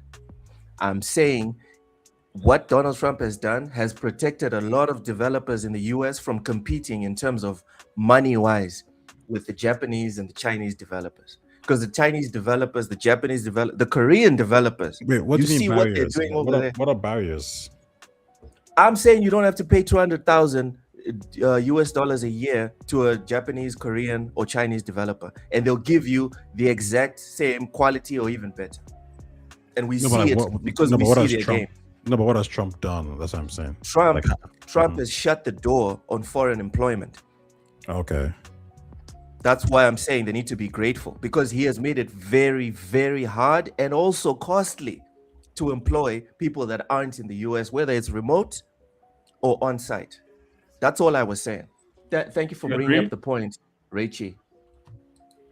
You agree with this point? I need to think about that a little bit. I'm inclined to disagree, but give me a few minutes. Rachie says Lopez doesn't know what external contractors are. I know what external contractors are, but I know that you also have a cap on those on those contractors. And what I'm saying is that if you didn't have that cap, if you had a proper competition, you'd have like Microsoft would have like 10% American developers. The rest would be Chinese. So I think can we move on from this video? Like, I think I've gotten everything that. Yeah. Do you guys want me to finish this, or can we move on to the next story? It's Taye's ex-girlfriend, not mine. No, we can move on to it. I think Taye, because you're so because I thought you would disagree with this, but it seems like you're very much in agreement with everything she says. Yeah, pretty much. Yeah. Yeah, like aside from like the budget stuff that we all sort of disagreed on, and like I want us to get back to that, like, because I really want to sort of the whole Doom thing, but maybe like next week or whatever. Like I really want to do more research on that and just find out exactly, because ironically or unironically, ID had their 25th or 30th anniversary, and they had this awesome stream. Sorry, ID at Xbox or idsoft. No, id Software. They had their 30th. So it's id. It's not ID. It's it. Look, That's don't what they- start pronunciation. Don't start. Because like in my language, they say there's no school for pronunciation. Pronunciation. It's African. So, so South African specifically. Xhosa specifically. Look at this Can guy. you say Xhosa? No, I can't. No, I'm sorry. Say it. Try it, Ty. Come on. Wow. Xhosa. Say it. Xhosa. Xhosa. Huh? Xhosa. There you go. You still got some African in you. Bro, it's like 2%. Cautious. Me and you are helping him hold on to the last 2% of his Africanicity, bro. That's the last 2%. That was funny. I'm proud of you, Ty. I'm so proud of you for being able to say. That's a real problem, bro. That's a real problem. Okay, cool. So we've spoken about, but we didn't really get into Avowed and Obsidian, like, because he's mainly talking about this one game. Let's talk about Avowed and Obsidian. So I don't know if you guys know the story. I'll see if I can't get a video that talks with this, because I don't think her video, or maybe we missed something in a video, because she's just focusing on this one game. I thought in this video she was talking about Obsidian specifically, and how that impacted or like what Obsidian said about like how those games performed, but she seems to be just focusing on one game. So Ty, Loke, are you guys aware of the story that Obsidian did an interview where they said a lot of things, like they dropped a lot of there were a lot of mic drops in that interview, and one of those I watched that. I listened to it, so I should say. Loke, you? I didn't listen to any of it. Sorry. Okay. Do you know what the context is, or what the story is about, like around that? Give me the TLDR. Okay, so I'll see if I can't find a video, but I'll just give you a breakdown, just like the That's what a TLDR. That's what a TLDR is. Okay, I didn't know. Now I give it to me. Give it to me raw. So no, dude. No. Not like that. God damn it, man. You do that on your own podcast. Just like T'Challa, just say we don't do that around here. So basically, the story is Obsidian did an interview, a sit down with one of these big publications, and they basically went on record to say that Outer Worlds 2 and Avowed underperformed compared to Grounded. And they're not going to be making a sequel to Avowed. Sorry, no, not Avowed. They're not going to be making a sequel to Outer Worlds 2, but they are working on an Avowed game. And that, sorry, they also got into like the 30%.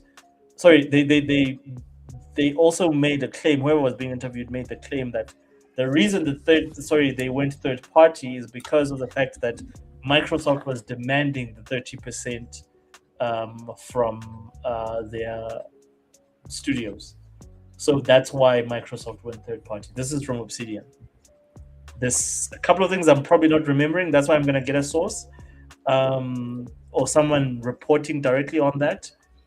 But in the interim, Ty, you're very familiar with the story. While I search up additional sources, do you want to break it down for us and maybe give us your opinion, and maybe Loke, if you've had an opportunity to look up some information while I search, you can also add in. Yeah. So, like, you want to go first, or? No, you can go. I'm trying to. Yeah. So essentially, Jason Schreier went over to Obsidian to do an interview, and you're just talking about the situation at Obsidian, where they're currently at, and the year of Obsidian, which was 2025, where they released 3 games, Avowed, Outer Worlds 2, and Grounded 2. Avowed did not meet expectations. The game had a long development cycle, which then inflated the price of development. So 7 years. That game doesn't look like a game that should be 7 years, or 6 to 7 years. Same thing for Outer Worlds 2 as well. And Obsidian seemed to be a little bit more, they said to themselves like, yo, listen, we need to kind of look back and see what went wrong. We shouldn't be releasing 3 games in 1 year. That means something has happened. But also we need to look at the games themselves.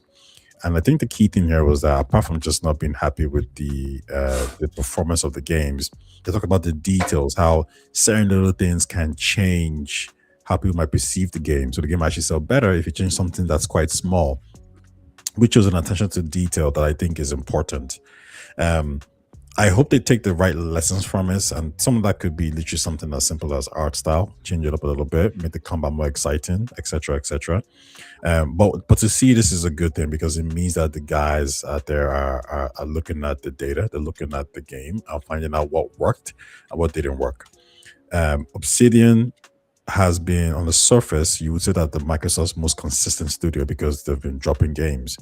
However, being consistent and dropping games only really works when you have when you're making games that are profitable, right? And having Outer Worlds 2 not meet expectations, having Avowed not meet expectations, and only having Grounded meet not even meet expectations, but having Grounded surpass expectations. I would say Grounded is probably the thing that is, I don't want to say saving them because I think they still would have been around, but Grounded is like their saving grace right now. But yeah, anyways, overall, the details of that is Obsidian are learning from their mistakes, and Avowed 2 is probably in development. However, Outer Worlds 2 is not currently in development. Well, my suggestion would have been for them to hop on the Fallout New Vegas train. Now we do know, I think Tim Schafer, or no, not Tim Schafer, but one of the guys, who worked on Tim Kaine, I think he's back now at Obsidian. So he's probably making his own project. So I would imagine that we're going to see a tighter, leaner Obsidian that is probably more interested in profitability as opposed to just kind of, making whatever they want to make. I think Usher said it some time ago, like romance would have been good for that game. And I agree. I think you need to start looking at points now as to what do the RPG guys want and what other RPG games are out there that we need to look at and say, well, we should be doing what they're doing because they're successful. And I think an example of that should be Baldur's Gate. I think you should look at what Baldur's Gate, the guys at Lara are doing. And then you should say, cool. I think you need to look at some games like Kingdom Come Deliverance 2 and say, well, they went for kind of a hardcore kind of approach in terms of aesthetic. Maybe we should go for that too as well. So I think they need to start saying to themselves, this is not about what we want to make, but it's what the audience wants us to make. Okay. It's about growing up, essentially. Yeah. It's about, well, it's about getting your head out of your ass. Yes. Like this idea that you can take 6 to 7 years to make something that you want to make and that costs 100 million or whatever it is. It's just not true. It's just not true. And we're just supposed to be okay with that. I mean, we just won't buy it, right? But then your shareholders are going to come to you and say, what the fuck is going on? Mm-hmm. Okay, so I read the IGN breakdown, which is essentially what Ty just said. And yeah, man, I have nothing to disagree with on this one. It all makes perfect sense. And actually, the only thing I would add is that maybe they would have been successful if they were more focused. Maybe they shouldn't have been trying to release 3 games in 1 year. Maybe they should have actually paced themselves, and that would have worked out better. Maybe Avowed would have been better as well if they weren't working on all these other games and stretching themselves so thin.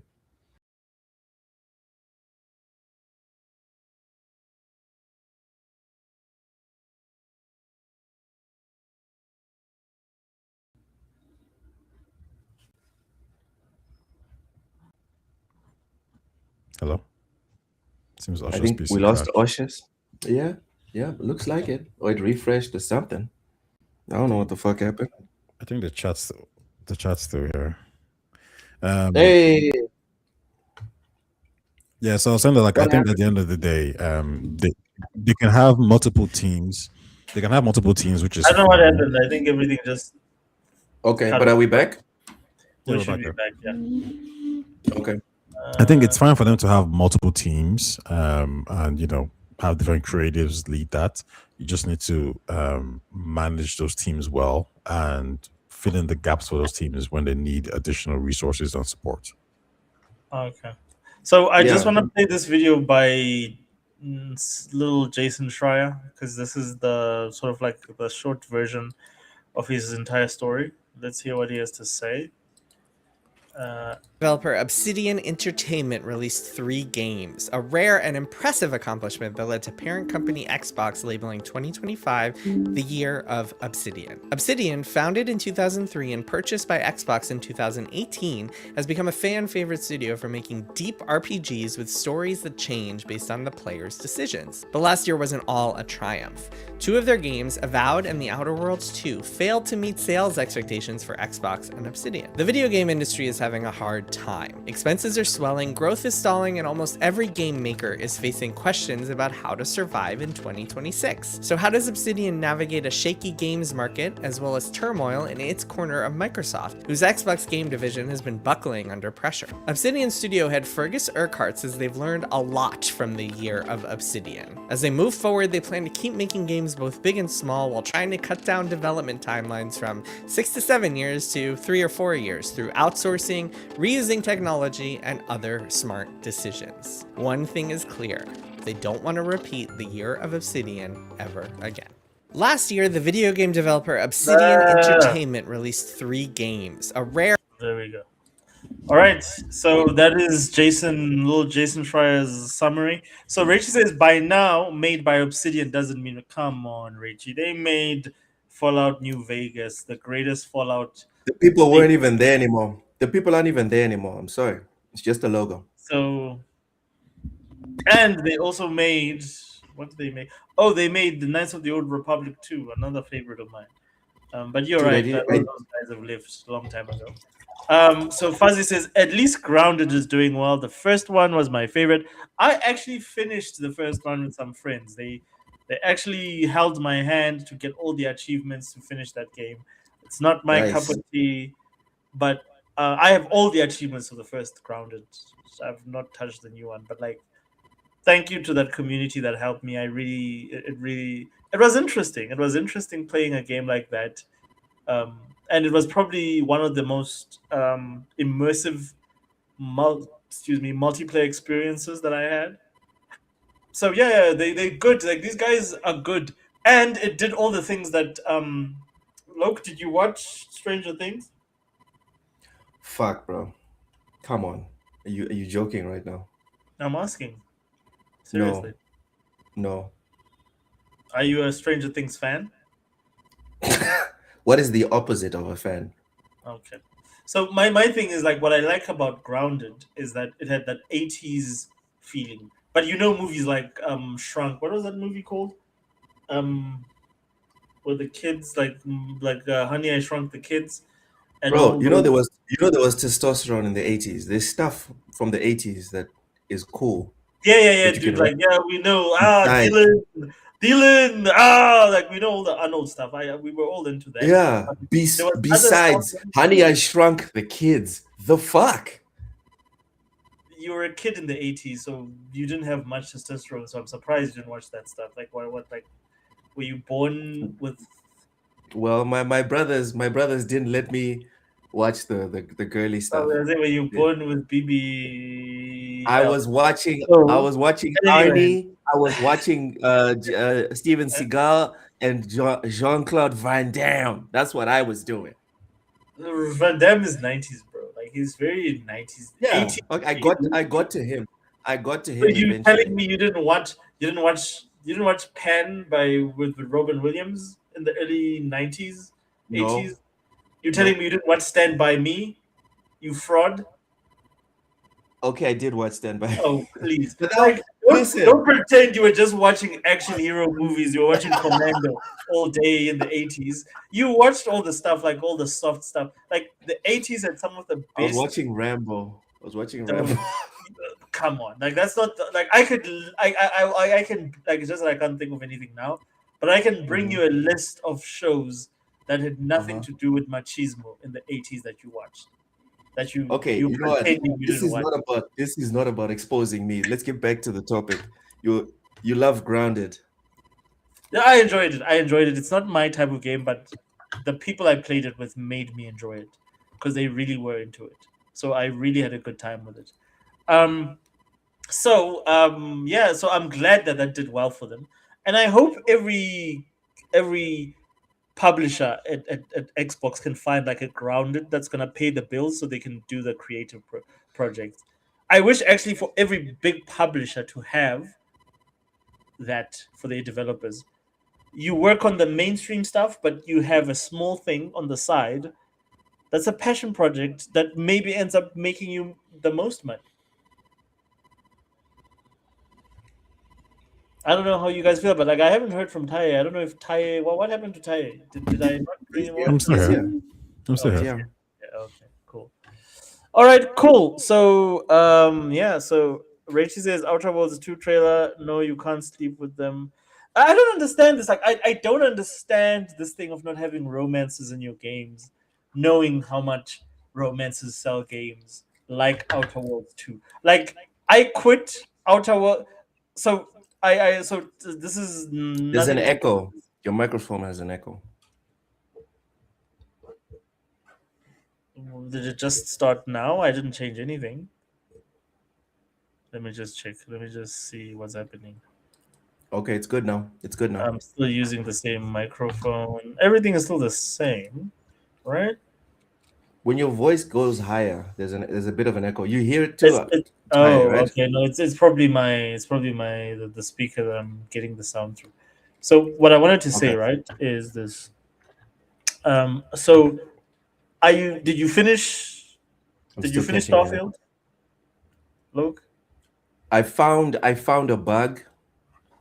I found a bug at the end, and I don't care enough to restart it. At least not now. Maybe in a couple of years. So, Ty, I talked to you about playing or restarting Starfield, right? You remember? You did.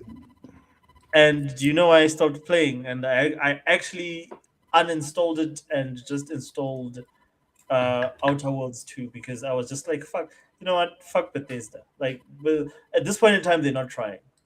What do you think? Why do you think I got to that point? The loader screens, maybe? No, I just want to show. I'm going to share this with you guys. I recorded this. I got so pissed off when this happened, and I'm like, dude, like you guys have. This is the biggest game on Xbox. How is this a thing? Let's see.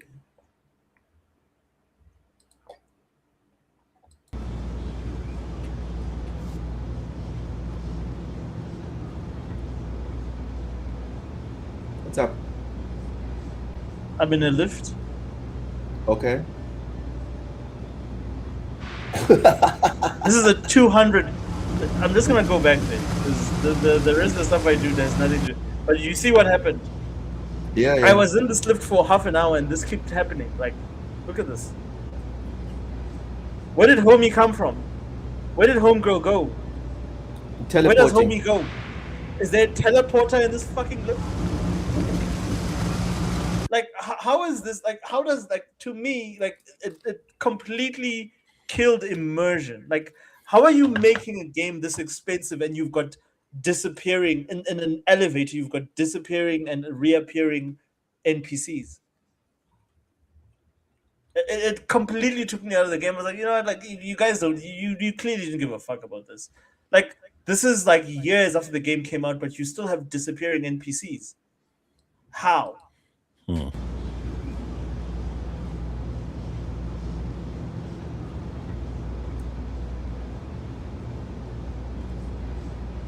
I'm not too, but I don't think this one's a problem per se. I think I understand.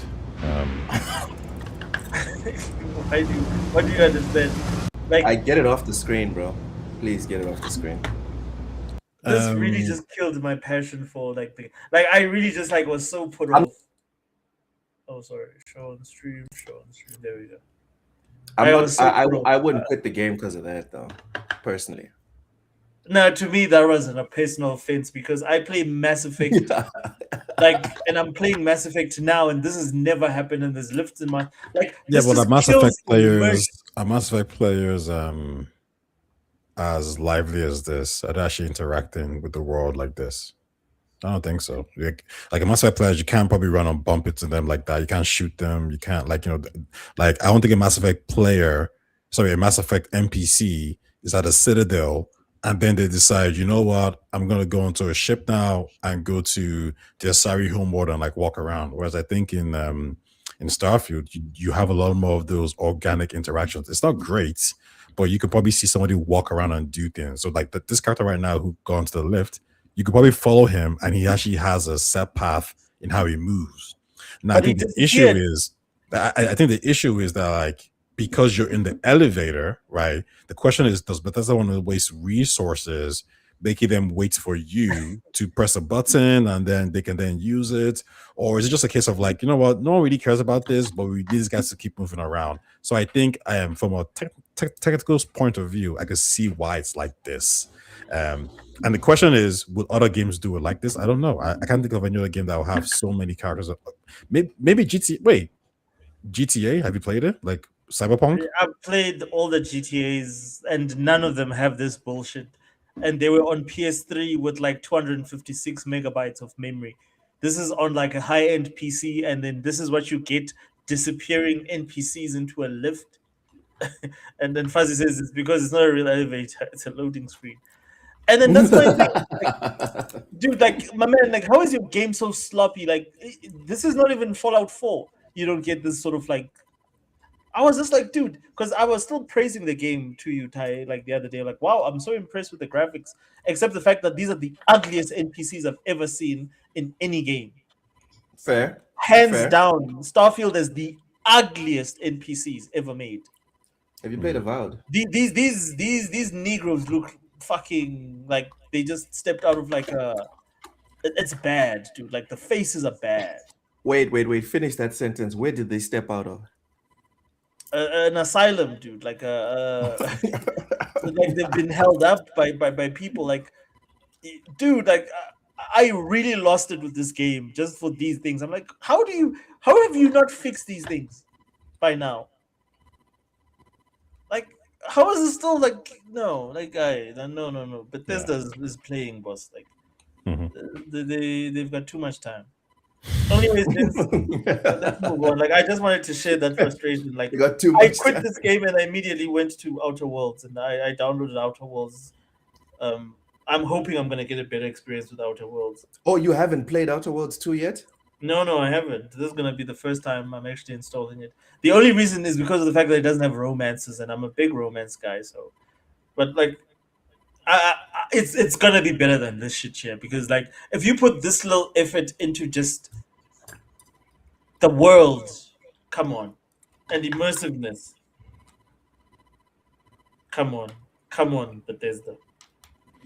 Well, I think the thing is, we're gonna get the eventual update soon, and I would actually say that's probably the best time to play it, because the update should bring about like, I don't say new mechanics, but it should make things a lot streamlined and easier. So I would say probably give it a look when the new update releases, and plus you're gonna have an influx of PlayStation players playing it as well, so there might be a bit of a vibe online where everyone's talking about it. That'd be the best time to play the game. No, definitely. I'll wait for that. They're saying it's coming in April. That's when the game is going to PS5, and then that's probably when they'll. Is that an official announcement or is it a leak? No, this is just rumors and innuendo. There's nothing official. I just want to search. Tell you one of the things that you did bring up. This Baldur's Gate. What have you guys heard about the Baldur's Gate show? I've heard nothing of it. So Baldur's Gate is having an adaptation. Listen, video games has been getting a lot of adaptations recently. Last of Us, Uncharted, Sonic, Mario. There's a couple of the God of War's doing one, Horizon's doing one as well. So it was bound to happen. I think Elden Ring has a movie in production as well. Baldur's Gate is one of the biggest, video game IPs right now. So it kind of makes sense. And it even makes more sense that because it's a fantasy game, so it's a fantasy IP genre, that it would make sense that HBO, the developer, the guys who worked on making Game of Thrones, and House of Dragons would want to work on this title as well, right? So it makes perfect sense. I think the word fallout that I've seen online primarily comes from people or gamers who can I say entitled? Can I say they don't know what they're talking about? People who just don't really like this level of something should not exist because I don't want it to, or because the people who are doing it are not people who I wanted to do it, right? I think that's where the line kind of gets a bit like crossed. So, you know, someone would say, for example, they didn't reach out to, you know, Larian Studios for making, you know, hey, listen, can you give us some tips, help us with the game? And someone would says, how are they allowed to do this if y'all didn't give them permission?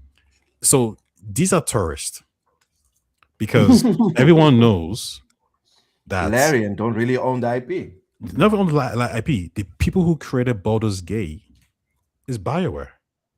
It's the doctors, right?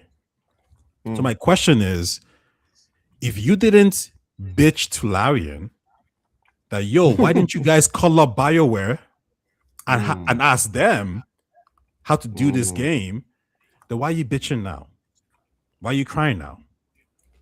Because now you're just saying that because did you think that, you know, Larian is the one who is now the owner of the IP, the custodian, or the custodian of the IP is a joke. It's not. Like, this is how IPs work. They move from place to place, and it's a TV show. Like, the writers of the video game isn't necessarily going to translate into the TV show. You can ask them for certain lore elements. Medium. Yeah, you can ask them for some like lore elements or whatever it is, and that's fine. But then again, though, who did Larian ask for the lore elements? Remember, Hasbro worked with Larian and a lot of other people to make sure they had their D&D parts, like, you know, the whole lore thing down. And I imagine Hasbro's going to work with them again for the TV series. Now, is it going to flop? It could very well flop, but then I'll just post to people, well, who else would you have make it? Because Craig Mazin is pretty good, right? And we can talk about House of Dragon season 2 not doing so well. That's fine. We can talk about Last of Us season 2 not doing so well. That's also true. However, they are probably the best, at least in-house. HBO will be the best people to actually make this kind of game because they do make mature content. I can't think of anyone else. So yeah, that's a story. However, I believe it has been said that like Craig Mazin did also have a chat with Swen from Larian, the CEO. Now that doesn't mean he's taking his advice, but we're just talking to him like, oh, you know, yeah, we're gonna make this, like, you know, like what was the process like? That doesn't mean they're gonna have creative control, but I'm okay with that because again, Larian does not own the IP. So I just want to find out from you then, like, you sent me a screenshot from one of the key developers of Baldur's Gate 3, and they were like, what the fuck? You know, like, I was never informed about this. Like, they were never told, they were never informed. So, in my understanding... Are we sure they weren't joking? Are we sure they weren't joking? But this guy was... No, the guy is the guy. He's the super guy. I forgot what his name is. I'm gonna look for it. Yeah. So, he's not but he's not like the writer. He's the one who's always like vocal online and stuff like that. So obviously, like, I mean, you wouldn't reach out to him. Like, who the hell is he? Yeah, right? but like he would know if they were making a Baldur's Gate. No. They would never know ever. What do you mean though? Like never? Like no, because Hasbro owns the IP. No, Hasbro owns the IP, but if Svenk knows, like, I mean, how does he not know? No. Now probably Svenk knows, right? But also, it's probably a case of, like, maybe he got called up, like, I don't know, it could have been... Because remember, this was announced, right? So, but maybe the call came a few hours later, whatever it is. But he's not a CEO, so, like, why would you tell him? He's, like, the marketing guy. Okay, so do you think that Larian is involved with this project? Because the way that he's indicating, because he's a key guy that's part of this, the way that he's sort of saying this is that, like, well, we were never included in this process. We're never part of this conversation to make this into a TV series. No, I don't think it's included in the process. So Larian, I'm not talking about this guy specifically. Do you think like Larian is not part of the process of making? No, they're not part of the process. Okay, wow. Do you think that's a positive thing or a negative thing? I don't really know if it's a bad thing or a good thing. I don't know if it's as relevant. I'll give you an example, right? You could say that because they've worked on the IP for 7 years, they have a level of expertise. They wrote the characters. They they got the voice actors, and just due to that proximity, and if you're gonna use the same characters, right? Larian probably have a better insight. So maybe like asking them for like some as an executive, like, hey, listen, we're gonna do this, do that. Can you guys help us out? That might I can see how that makes sense. However, when it actually just comes to like the lore of the game, the lore of the franchise, well, that's Hasbro's like But like this is the important thing, right? Is that Baldur's Gate 3, the characters and the setting, because it's set in the same world. Like, yes, Hasbro owns that, but in terms of the characters that they're using here, they're going to be using Larian's characters that they created. They're going to be continuing the stories that Larian created. They're not doing, like, for instance, the movie, the Dungeons and Dragons movie, which is based in Baldur's Gate, but is a completely separate Dungeons and Dragons story. I understand why Larian would not be involved in that, but this is directly continuing the stories that Larian started, and Larian is not involved. To me, that's a bit bizarre. Let me double check some on that. I don't think it's bizarre, but let me double check something on that. Yeah, so I'm with Ty on this one. I don't think it's bizarre because Baldur's Gate, like you said before, BioWare was working on Baldur's Gate before Larian. Yes, but the specific character, they're not doing listen to what I'm saying, Luke. So they're not doing a Baldur's an original Gate story universe. They're doing the characters that Larian worked on, the story that Larian worked on. This is a sequel to Larian's story. Wow. These are the characters that Larian created in the Baldur's Gate universe. They're not characters that existed like just, from BioWare and their legacy and whatever. No, they're continuing this direct story that Larian created with their characters, but yet Larian is not involved. That's ballsy. You happy with that?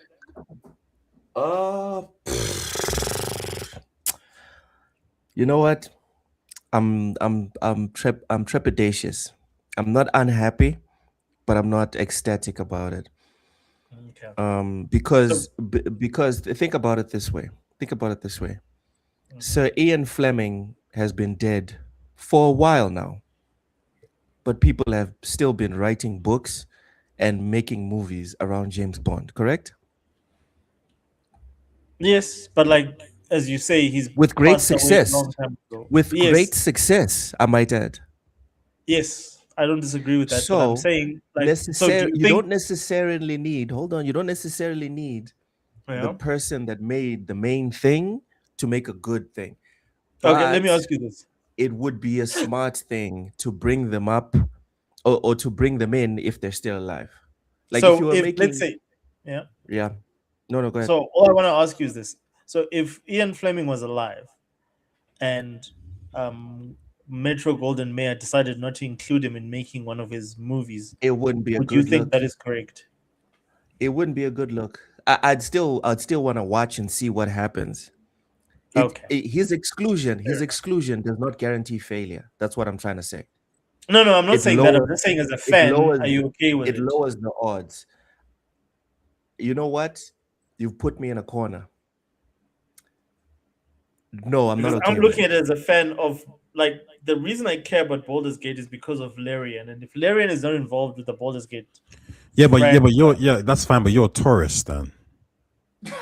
Oh damn! For what though, Ty? Like the reason why you care about Baldur's Gate is because of Larian. Like, so you're not. So you're not a Baldur's Gate fan then. Hold up. First of all, what does it mean? Just explain to me what it means to be a Baldur's Gate fan. What are you fan of? If you're Baldur's Gate, fan, no. I'm asking you this question. So because of your statement, because you made a very bold statement. If the And I think only your reason, statement if the only, underestimates if the what only, you're talking oh, stop. If the only reason why you care about Baldur's Gate is because of Larian, No, you're it's not not a because of Larian. No, you just said that. You just said the only reason why you care about Baldur's Gate is because of Larian. No, if you only I care don't- about Baldur's Gate because of Larian, That's what then you're a you said, Larian Oshus. fan, Finish your point. not Yeah. Baldur's What you Gate. just said, Oshus. You just said that, dude. Yeah, okay, let him finish his point. If the only Finish your reason point. why you care about Mass Effect is because someone is making it, then you're not a Mass Effect fan. Okay, so first of all, You're a Casey Hudson first of fan. all,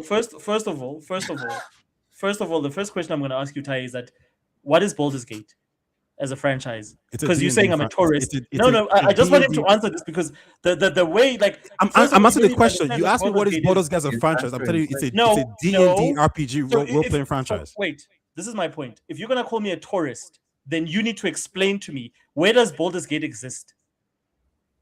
What do you mean? Where does it exist? It's a D&D. It's a D&D franchise. Yeah, it's a Dungeons and Dragons. So, for me to be a Baldur's Gate fan, do I need to know everything in the Dungeons and Dragons universe? No, wait. Yes or no? What is the question you're asking? My question to you is that you Wait, say I'm actually, a tourist. wait. So, Forget your okay, question here's for a my second. question to you. Wait. Sorry. I'm a tourist to what? Wait. Am I a tourist to Baldur's Gate Forget 3? your question for a second. Forget your question for a second. This Forget is your question. fine. Your question is not actually relevant. Your statement was the only reason why I care about Baldur's Gate is because of Larian. Therefore, you are a Larian fan. No, Not a I said Baldur's the Gate only fan. reason I care about Baldur's Gate 3 is because of Larian. You didn't say Baldur's Gate Baldur's Gate 3. 3. You said Baldur's. Okay. Okay, fine. So Baldur's Gate even 3 on is the not branch of the that. BioWare Baldur's Gate 1 and 2. Those are different games Okay, but with a keep in different mind, setting. So but the this reason, isn't. and the But reason, but Okay, go Baldur's ahead. Gate it's going to be a TV franchise, right? Based on what, Ty? Is it based on the Baldur's Gate universe? I just took time to explain to Loke to say that if you're going to be making a Baldur's Gate thing, then you need to be specific as where you setting it in the Dragon Age, in the Dungeons and Dragons age, Dungeons and Universe. Dragons universe. You mean Baldur's Gate universe? Baldur's Gate is No, Baldur's Gate is within Dungeons and it's Dragons. within Dungeons Like, and Dragons. It's part of Yeah. the greater Dungeons and Dragons. Yes. So Yes, do you yes, think, let me yes. ask you a question. Do you think that everyone that cares about Baldur's Gate 3 is a fan of Dungeons and Dragons? No, but these are new fans. No, I'm saying, do you think the people that are interested in the game in the game Baldur's Gate 3 are the same people interested in every Dungeons and No, Dragons thing? there is a crossover. Of course, yes, there's a crossover. So what do you mean I'm a tourist? I'm a tourist to what? That's what I'm trying to your understand. You said I'm a tourist your statement was the only reason why I care is because about of Larian. Baldur's Gate 3. Okay, but the TV show is not Baldur's Gate 3. It is based on Baldur's Gate 3. That's what I just spent a whole bunch of time explaining, is that it's Okay. based around Baldur's Gate 3 and the characters that Larian created. Not the characters that are in Dungeons It's not and Dragons. random characters in the whole universe. It's those- specific the characters, that and it's Larian- continuing the story of that only of Larian Baldur's Gate created. 3. Okay, so basically what you're saying is that you care about Baldur's Gate 3 and what was created around Baldur's Gate 3, and you want to see that replicated well on television. No, I'm saying that it worries me that the guys that created that universe, which is Baldur's Gate 3, which is very different from everything that you find in the Baldur's Gate universe, which is part of Dungeons and Dragons. They're creating a story. They're not just taking random characters and stories and making their own thing in the Baldur's Yeah, Gate but this universe. is They are wait, making but characters the other- specifically from Baldur's Gate 3 created by Larian. So they're going to be continuing the No, stories I that were started. understand that. I understand that. Yes. Okay. So my point here is that the adaptation part of it, you do not really need Larian. It would be nice to have them. It would be great to have them. But I've kind of always said this to me before. If you make a good product, doesn't matter if the character looks a little bit different. Doesn't matter if some Yeah, new that's what I characters, was whatever saying it as is. well. If you make a great product that is a Okay. 10 out of 10 show, that might not be, bless you, that might not be lore accurate, you're going to end up with something great. In the same way how the new Mass Effect TV show, right? They're saying like, oh, well, we're talking to some of the people who created that. They're not talking to Casey Hudson. They're not talking to Drew Kasparian. They're not talking to people who actually originally created Mass Effect, but it could be, well, a damn good show as well. Okay. Yeah. So how many? So I'll just ask Luke on that specific point. So in terms of like, let's use a recent example of a show that was adapted from a game where they didn't consult any of the studios that made the game. They Which talked to game is this? Microsoft, but they released they released the show and it had absolutely nothing to do with the games. And the best example of that was Halo. Versus, Ooh. like, for instance, a show like Fallout, where not Christopher Nolan, Jonathan Nolan is a fan of the games. He's played the games. He's friends with Todd Howard. Bethesda is directly involved in making that series, and it's the best series when it comes to video games, in my opinion, anyway, that's ever been released. Because you, as a gamer, can see things like, oh shit, I did that in the game. Oh, like I recognize that place in the game because it's made by people or with people that actually were involved in the game. So all I'm saying here, and like this is why but wait, to be clear, like when it comes to the Fallout situation, right? Yeah. I think it's hard to know how much of a involvement Bethesda have, but like let's put that aside for a second. There is no actually specific lore accurate character in Fallout, correct? Like there's no like everyone's just there. It's not like you're talking about the TV series. Yeah, the TV series. No, in terms of the characters, yes, it's brand new characters. But But so I guess my point here is this year. So let's say you bring in the people that you bring in Hasbro. I mean, and then that's not what's happening. That's not what's happening. No. I know that. I know what you're saying, but I'm saying that if you bring in the quality of the team who made Fallout, and then you bring in the people who are working on the lore of Baldur's Gate 3, you know, because I'm obviously, as we all know, Lara also spoke to Hasbro about the lore accurate stuff, about all that kind of stuff. And now here's the part I'm talking about.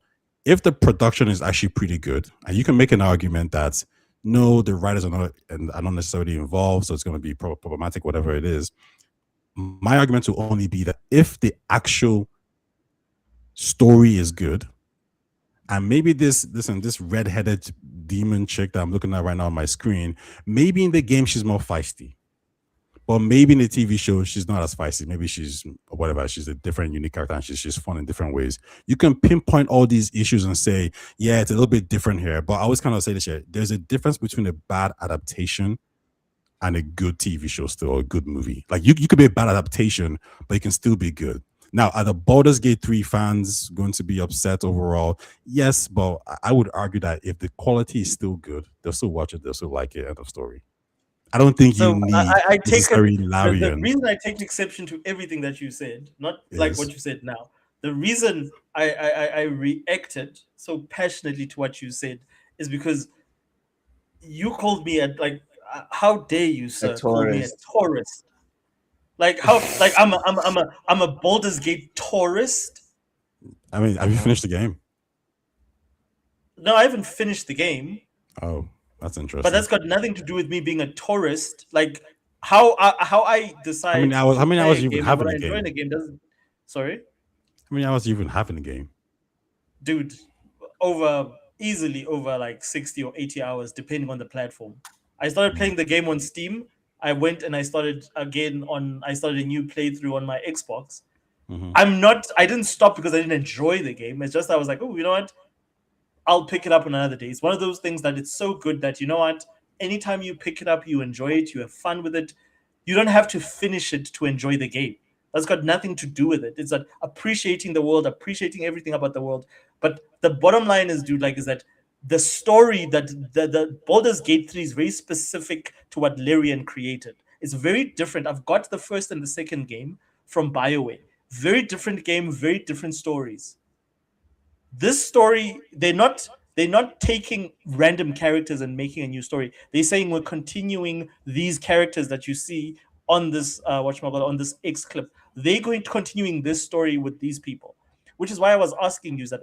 How do you feel? Because one of the main guys said that, you know what, they're not comfortable. Well, they didn't say that, but they just said I think they had a very shocked expression to the fact that these guys are making the show without consulting No, Larian. wait, but I mentioned that they talked to Swen. I even have his quote here. He says, so the actual it's going to focus on the ending of Baldur's Gate 3, right? And it could go different ways. Yes, exactly. Baldur's Gate 3. Yeah, the Not ending. Baldur's Gate, the universe. Wait, Baldur's hold on. Oh my God, Wait. cautious. Okay. It's going to focus on the ending. I can go different. He brought it up. It can go different ways. They said, right? So that's number one. It's going to have characters from Baldur's Gate 3 and brand new characters. Now, is that 3 characters from Baldur's Gate 3? Is that 2? Is that 4? We don't really know yet, right? Now, what Swen did say is Sven. Sorry, my bad. It says the ending of Baldur's Gate 3 were created so they could serve as narrative soil for new adventures. There's plenty of directions they could go. I'm eager to find out which ones Craig and his team will pick from. He's reached out for a chat, so we'll have the opportunity to tell him our thoughts. Swen also knows that from the conversations we had, I think he truly is a big fan, which gives me hope. Deadline reports that Mason is indeed a big fan. I said it some time ago. He's been playing Dungeons and Dragons since he was for the last 15 years. And Mason himself says, after putting 1,000 hours on like some, tourists that have 60 hours, after putting 1,000 hours into the incredible Baldur's Gate of 3, it's a dream come true to be able to continue the story that Lyran and the Wizards of the Coast have created. I am a devoted fan of D&D and the brilliant way that Swen Venk and his gifted team adapted it. I can't wait to help build Baldur's Gate and all of the incredible characters to life with as much respect and love as we can. And I'm deeply grateful to Gabe Marano and his team at Hasbro for entrusting me with this incredible, important property. Now, I would say having the producer play over 1,000 hours probably means he knows a lot about the story and the game and he has directions to go. I would say that was not the question. The question was because the game again, like you say, like 60 hours is nothing. To finish the game is 75 hours to 100 hours, dude. Okay, yeah. Dude, I've put in over 110 hours. I'm still on my first playthrough. That game is deep. It's very deep because of the fact that like it's not a game that is set in the sense that like you can get completely different options that no one will ever see based on your decisions. That's how immersive it is. It's an experience that you want to enjoy. It's like a meal that you don't want to finish. It's not because you didn't finish it because you don't want. It's you want to savor it. You want to enjoy it. Mm-hmm.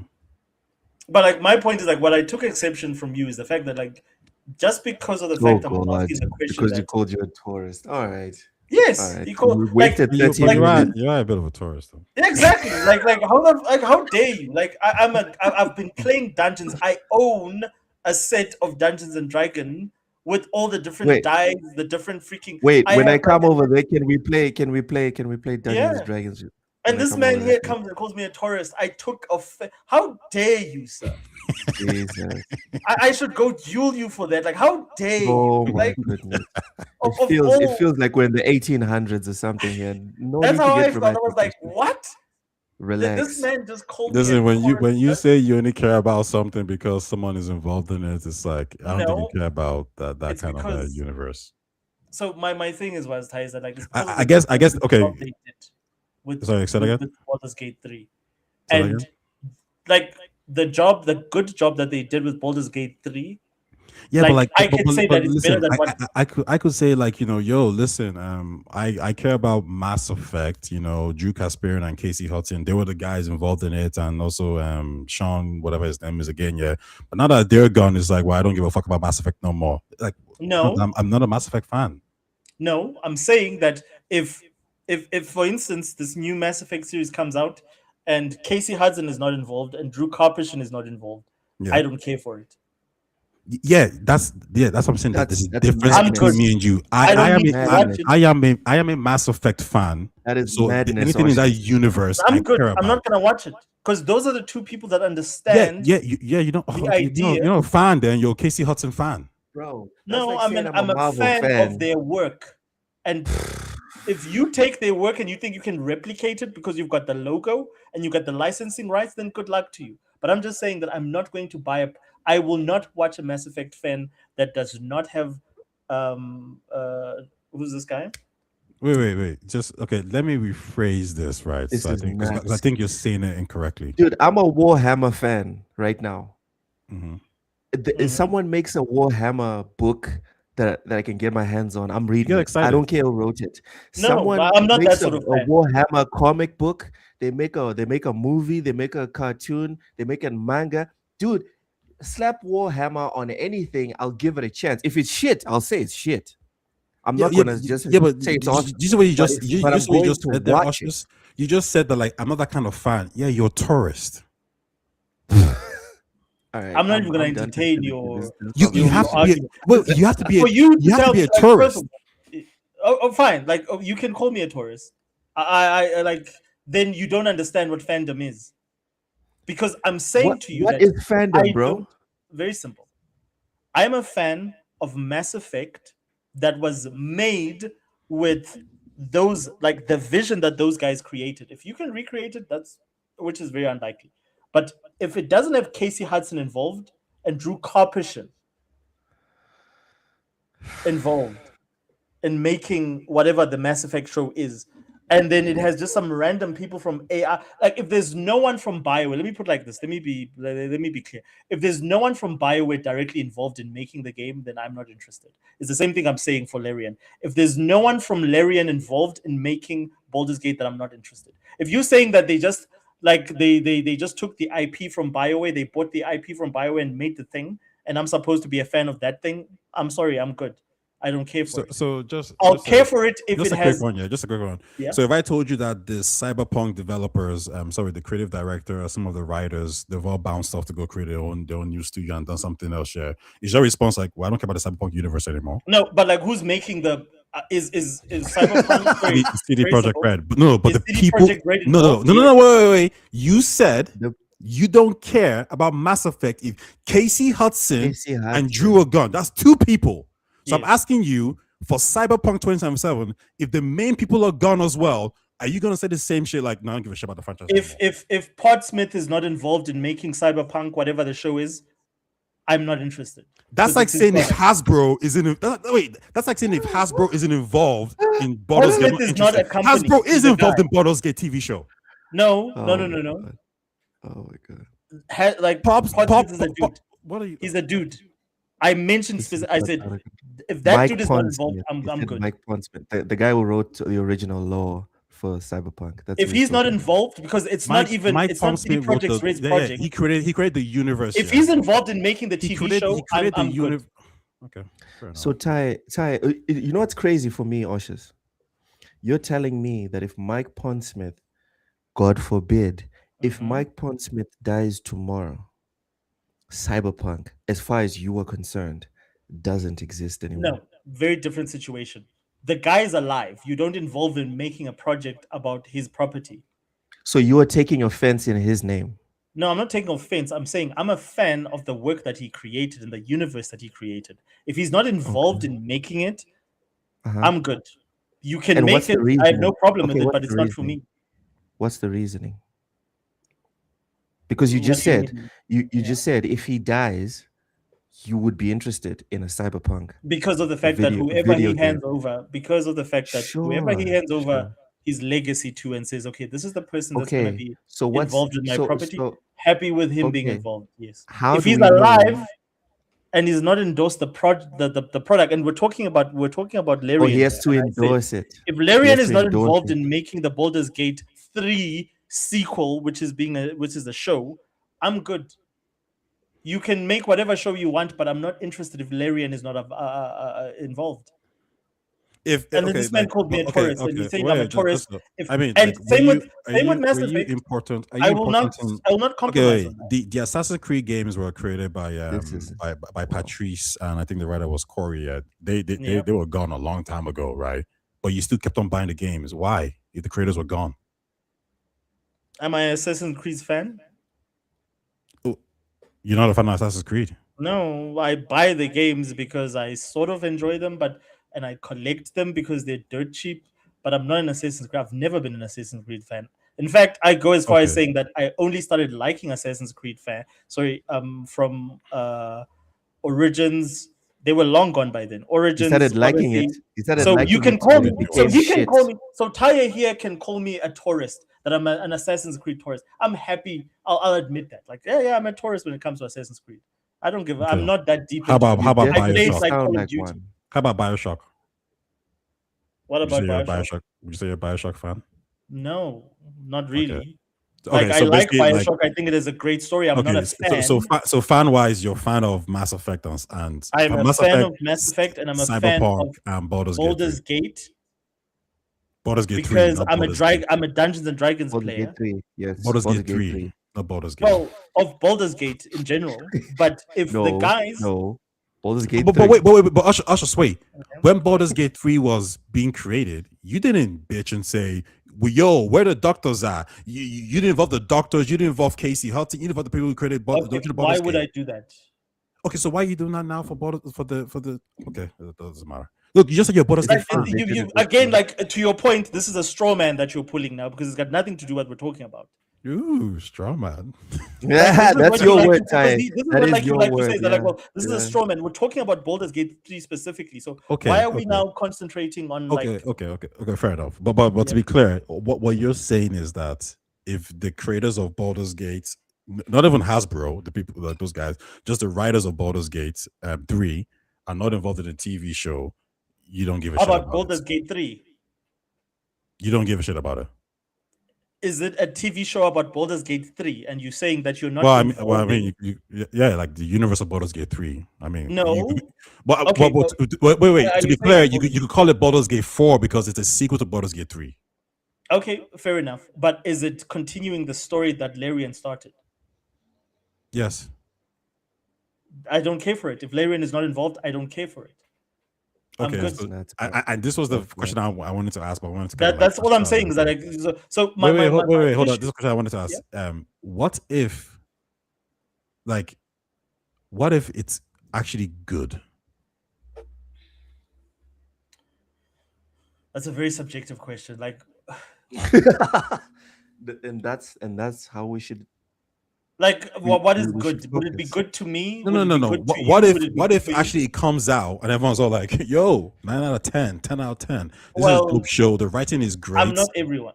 So fine. Like everybody enjoyed it. That's fine. That's great. It's No. the same So thing with wait. Yes? I think you're focusing on something that's really weird here, right? It's not about the person who wrote something or created it. Is the Yes. content actually good?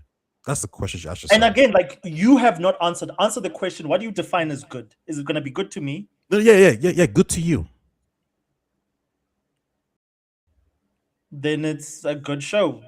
What's No, your like, point? would you Like, watch- but would you I've watch not it? watched the show. Like, I'd be like, I wouldn't even know if it's good because I've already made my decision not to watch it. So Yeah, but like, I don't do you even know when do I'm you going see to how get to that crazy point. you sound. You've made a decision to not You watch sound something crazy, Oshis. based You on the sound fact nuts. that not but because it's what's good crazy about quality deciding? wise. Okay, Loke, You've I want Loke chosen to to know. answer. You've chosen to not watch something not Yes. based on its quality, but based on the fact that there's someone who isn't involved in the project. Yes. What is crazy about that? Like, I don't understand. Like, well, what is crazy about you making a choice as an individual to say, you know what? Just because the people that made the thing, I Wait, so enjoy- wait. So Yes. Mass Effect 4 is coming out. Doesn't matter if it's wait. Okay, wait.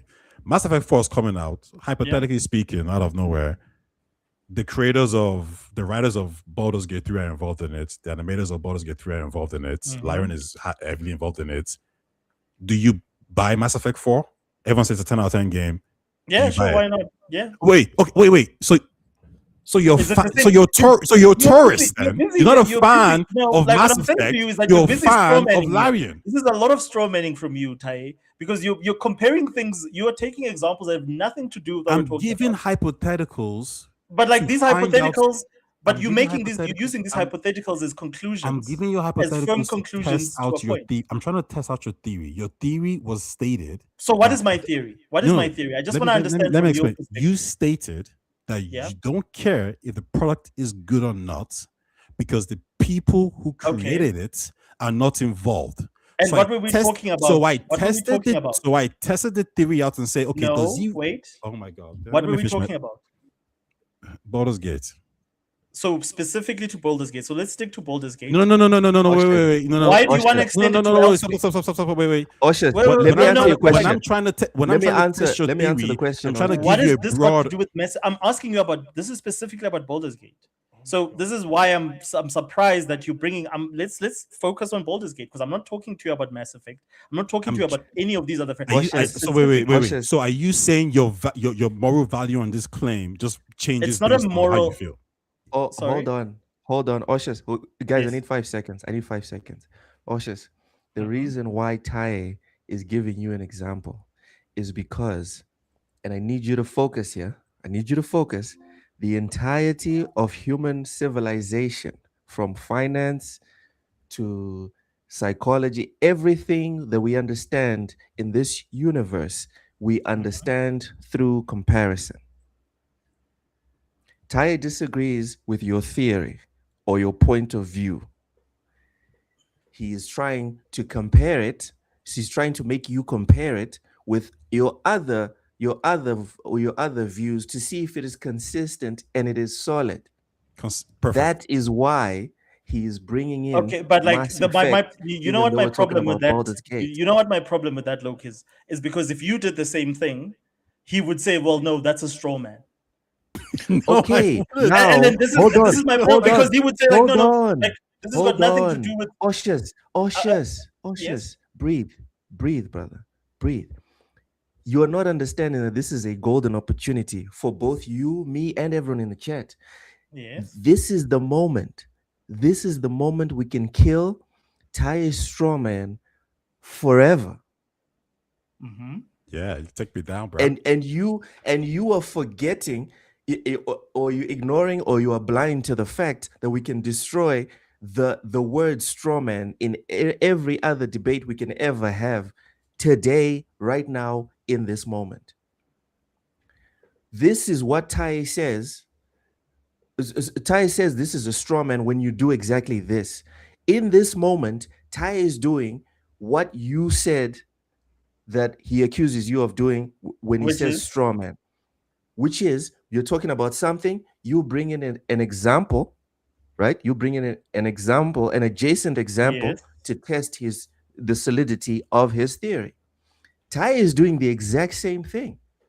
All you need to do today, right now, in this moment, is accept that this is an acceptable and normal approach to test any theory that anyone puts before you, and it is not a straw man. Wait, hold on. And after you accept this, Oshus, after you accept this, what am I Oshus, accepting? What am I accepting? Wait, stop. What you're accepting is when someone brings up a theory, hold on, when someone brings up a theory about X, it is valid to bring up a comparison about Y. And there's no more discussions about straw man here. No, wait, okay. That's all you're accepting. So let me be clear right now, okay? So here's a straw man, and I will give you the definition of a straw man, right? A straw man is intentionally misrepresenting someone's proposition and setting up a different proposition to defeat their argument, right? So, for example, Usher says, "Man, it's really sunny outside today," and I say, "So you like rain?" Stick to the Baldur's Gate thing, dude. Right. So now, use an example but we have we to understand within the context of this conversation. A straw man would be like, "Oh my God, I love RPG games." Then I then say, "So you hate fighting games?" It's like, bro, I never said that. That's what the fuck are you talking about? That's a straw man. But what you're saying is that but to be clear, so this is very different. Your claim, this is a claim that you made that you are a fan of a specific thing. That yes. What is that specific thing? Wait, hold on. Mass Effect? No. Cyberpunk? Wait. What were we talking about? This started with Larry. I'm trying to test the claim across the board. But like, why are you? Whoa, no. Because like, it shows me you're consistent on the claim. No. You're inconsistent. I'm with time. Listen to what you're saying. You talk about straw man. This is what you're saying. You're not trying to test my claim across the board when you talk about Baldur's Gate. I'm not arguing to you. I'm not talking to you about my fandom for Mass Effect. That's a different fandom to my fandom for Baldur's Gate and Dungeons and Dragons.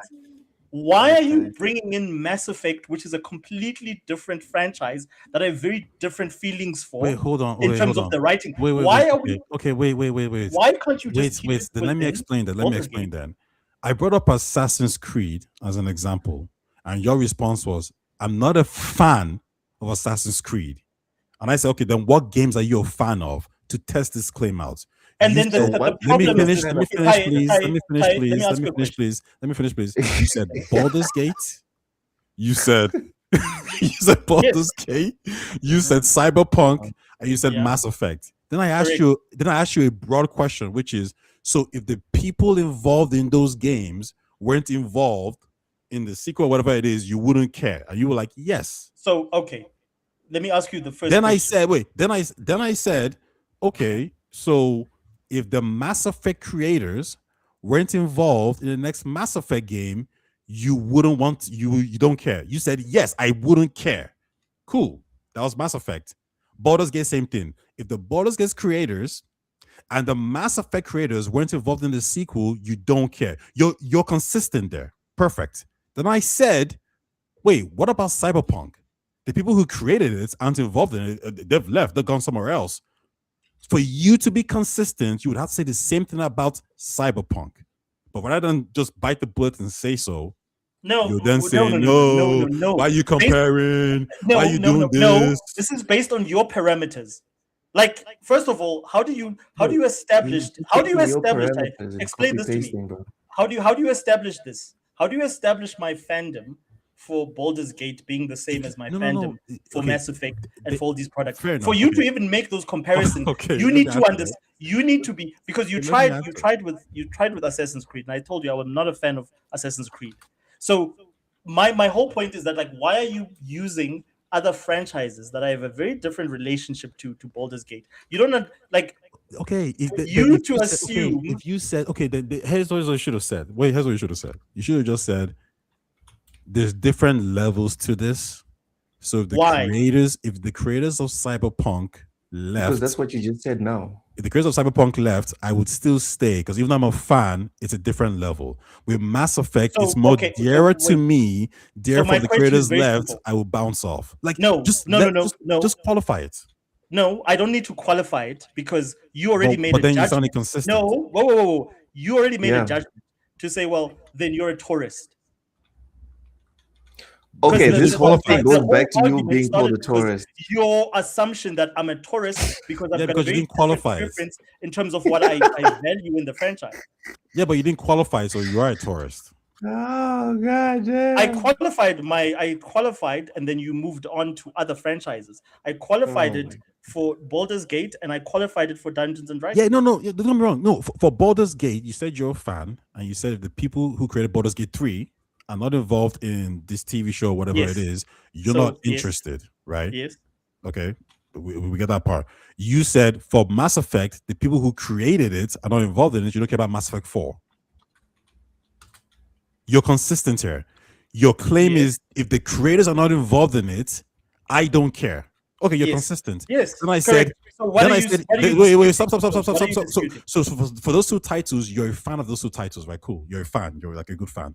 Yeah. And then I chose a third title that you're a fan of, Cyberpunk. Which is? And I said, if the creators of Cyberpunk were not involved, would you be consistent in the same way you're consistent with Mass Effect and Baldur's Gate? And your response was, well, I don't know about that now. You're inconsistent. But okay, but exactly, yes. Well, what's wrong with that? Explain to me. Yeah, then just say you're inconsistent. They say you're inconsistent. But this is my point. Is that, like, so does that make me a tourist in terms of the universe? No, it makes you inconsistent with your claim. Yeah, but that's not what your claim was. Your claim was not that I'm inconsistent. No. Now we know you're a tourist and you're inconsistent. No. That was not your claim. Your claim was I'm a tourist. Your claim was not that I'm inconsistent. If we're talking about inconsistency, that's a different argument. Okay. Your claim was that I'm a tourist when it comes to be clear. Okay, let me make a better example, a better claim then. You are a claim to the universe. I am a Mass Effect fan, which means anything Mass Effect I want to consume. Can I ask you a question? Wait, and if it's a good, and if it's a good, wait, let me finish. And if it's a good, and if it's a good project, okay, I want to consume it, right? So have you the played Mass Effect 1? idea that I wouldn't consume the project because I wouldn't consume a good project have you because played the Mass creator. Effect 1, Paye? No, I haven't played it yet. Why? I haven't gone. Then you're a tourist. Don't know about that. This is a silly argument. Like, this is such a silly argument that I don't know. Wait. I don't know about that now. Have you said everything that is Mass Effect you consume? And this is my problem with like your no, but I haven't. Wait. I've watched all the videos. I haven't actually played. Have you said that you consume everything that's Mass Effect? Have you played the first game in the series? My whole YouTube channel is Mass Effect. No, but I'm asking you. Have you played the original game? No, I played the original game, yeah. I also haven't played Legendary Edition. Listen, yet. to be fair, Ty, I'm sorry. I'm sorry, Ty. I was with you the whole way, brother. I was with you the whole way. Mm-hmm. To be fair. Anyways. I've played every single Metal Gear Solid game. Mm-hmm. I think it's kind of odd. Wait. So would you? So if somebody told you, I haven't played one of the Metal Gear Solid games, your response would be, "Oh, you're not a fan." No. I wouldn't say that. Oh, there you go. But like, what do you mean? There you go. What do you mean? There you go. Wait. Would you tell somebody who hasn't played The Witcher 1? Because I played The Witcher 2 and Witcher 3. I would consider myself a fan, but I've played The Witcher 1 before, and most people who are Witcher fans haven't played The Witcher 1 before. Would you say they're not a fan? So. Okay, but are they a tourist? That's not what we're testing. Like, are they a tourist? No. Why are they a tourist? No, why are they a tourist? Okay, so I've played Baldur's Gate 1, I've played Baldur's Gate 2, I've played Baldur's Gate 3. Mm-hmm. I've finished the first 2 games. I've like put in like 120 hours between the PC game and the Xbox game, and yet you can call me a tourist. Yeah, but why did I call you a tourist? Because I don't want to watch the show. Because it doesn't involve the writers. I called you a tourist because when it comes to the actual universe of the Baldur's Gate 3, what you're saying is that I don't care about the universe unless this person is involved in it. So basically, Baldur's Gate 3 sequel to 4, 5, and 6 and 7, it all could be 10 out of 10 amazing games. You're not going to play it because one person isn't involved in it. The studio who made the game is not involved in it. No, it's not about the studio. It's about you said the writers. No, hold up. Like I said, Larian. I mentioned Larian several times. The studio that made the game. So you're a Larian fan. Like it's like you're a Larian fan. So what are you? What are you then? Are you a Mass Effect fan if you've not played the first Mass Effect game? No, what does that have to do with anything? I'm a Mass Effect fan. Yes. What do you mean? What does that have to do with anything? I'm a Mass Effect. What is me not wanting to watch the show? I'm a Mass Effect fan. Me being a fan of. I don't. Bro. I don't care. I don't care if Casey Hudson is not involved. No, I'm asking you this question. I'm gonna play Mass Effect 4. I didn't mention any. Did I mention Sven for Baldur's Gate? Wait. Who do you think? Wait. Who do you think? Wait. What do you mean Larian is involved in the TV show? Like, are they gonna make it? I mean, they are consulting on making the show, like with Fallout. Where to be clear, the people is sitting there with the guy that directs the show. People who are probably going to be in contact, if Larian is going to be in contact in relation to the TV show, it's going to be the head writers, not even Venk. What I said to you is that Larian is not he's making the original Sin 4. He's not going. Sorry, that's not what we're talking. I said Larian is not involved. And that was my argument: is that if Larian is not involved, you mean like two or three people in Larian? Yes. No, I said Larian. Do you think the whole Bethesda was involved in making the Fallout TV show? You're not answering my question. You're not confronting the question. I said, what's your question? I'm saying to you that you called me a tourist because of the fact that I said that I won't watch the show because Larian is not involved. No, the company you're Larian. A tourist because you're not going to engage in any Baldur's Gate 3, 4 sequel because Larian isn't involved. No, I'm saying you're a Larian fan. We were talking about the TV series. I said I will not engage with the series. This has nothing to do with the games. Wait. So just to be clear, you will purchase Baldur's Gate 4 that's been made by a different studio. again, I'm just curious as to why you're bringing up the game when we're talking about the series, and you Just called answer me the a question. tourist. Just answer the No, question. you haven't answered my question of like, What's the question? you are calling me a tourist Yes, you're a for not tourist. wanting to watch the show. We're No, not no, talking about no. a game. I called you a You called me a tourist. tourist I because I called said I you a would not tourist. watch Let the me tell you why I show. called you a tourist. I called you a tourist because Yes. just because Swan Venk isn't involved. No, and it was not even Swen. You said that Swen was involved. It was Well, not, who then? Who's involved? I said very specifically to you, if Larian is not involved Yeah. in making Which the is basically series like three, for which is like Baldur's 2 or Gate. 3 people, right? No, like dude, Larian, the studio, Yeah. who they send, like again, you now Yeah, how many people are they picking, gonna like select? random Like specific. like If 5 Larian- people, like 5 or 6 people, Why right, am I to okay? help Why are manage. you asking me to name what is 5 people got to do with the fact Okay, that okay, Larian isn't involved. Okay, Larian isn't involved. Yes. I said to you, Larian Yeah. isn't involved. I'm not interested in the series, and you called me a tourist. Yeah, you're a tourist. to me. Jesus, You're a guys. tourist. So why for do the you last- keep ducking and 30 minutes, diving it and for trying the to last add 30 names? minutes, It's very we're simple. talking about Usher's being a tourist or not. He Come doesn't on. like the fact that I exposed him. He's just tripping. Like this was funny. This was funny for the first 10 minutes. No. I'm just being honest. You're a tourist, bro. Just admit it. You can, Can we look. agree to If that's your disagree? opinion, I have no problem. No, with it, these but, are like, the facts. problem- What are you talking about? The problem Opinion. is like you're very poor at qualifying it because you keep changing every. I single just time. told you the reason why I'm calling you a tourist. What is the because reason? Because I your don't claim care. your claim here is that because Larian isn't involved in the universe anymore, the universe is dead to No, you. I said to you, in not making the series based on the characters that they created, and you called me a tourist. Yes. Yes, that's Fine, tourist. you look. You can make that claim. I think it's a ridiculous claim, and course I you think would. it's You're a just tourist. ridiculous everything that you said. Because, dude, just what you said now, just what you added now, like I mean, but I'm just yeah, but like own even the that's not your series. claim. I Like, played the series on wait, every wait, but then again, I tried to even qualify even for you because I said What did you try to qualify? if the lead writer for Cyberpunk wasn't there anymore, you would bounce off, and your response was, "Well, I don't know about No, that I one didn't. now. No. That was not my response. I'm not too sure." My response was very clear, and even Loke came in here. I said, if Michael Pottsmith is not involved Yeah, in making the Hasbro. Cyberpunk project, I'm not interested. Yeah, Hasbro. He's Hasbro. I don't care about Hasbro, dude. Like Hasbro owns the toy license. I don't care about that. They've never made a Baldur's Gate game. They've always licensed it to developers. So I trust what the developers Mike do. Pompey Same made. way- Mike Pompey made Cyberpunk. Sorry. Mike made Cyberpunk. No, he didn't make Cyberpunk. Okay, but so the why would you bottom bring line that is reference? that So why would he's you the make that visionary comparison behind then? it. Okay, let me ask you this question. Yeah, he created Did the Hasbro- universe. Let me ask you this question: did Hasbro create Baldur's Gate, Dungeons and Dragons? Is Hasbro responsible? Do they own the IP or do they create Baldur's Gate? No, it's BioWare who created Baldur's Gate. No, by like Baldur's Gate exists within the Dungeons and Dragons realm. Yeah, but BioWare You made would the know game. this if you're a fan. That it exists within the realm. Wait. You said did they create Baldur's Gate? No, Baldur's Yes. Gate was created by BioWare, correct? No, they made the first game called Baldur's Gate. Yes. Baldur's Gate is a world that exists within the Dungeons and Dragons realm. Yes.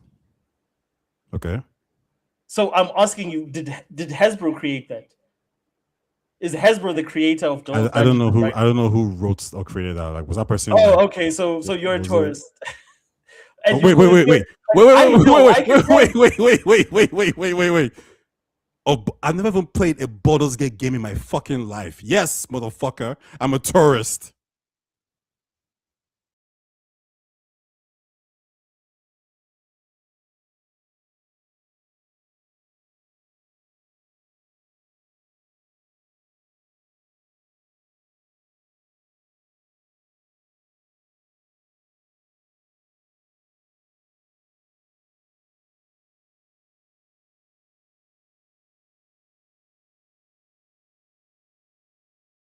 Yo, what's going on? Where's everyone going?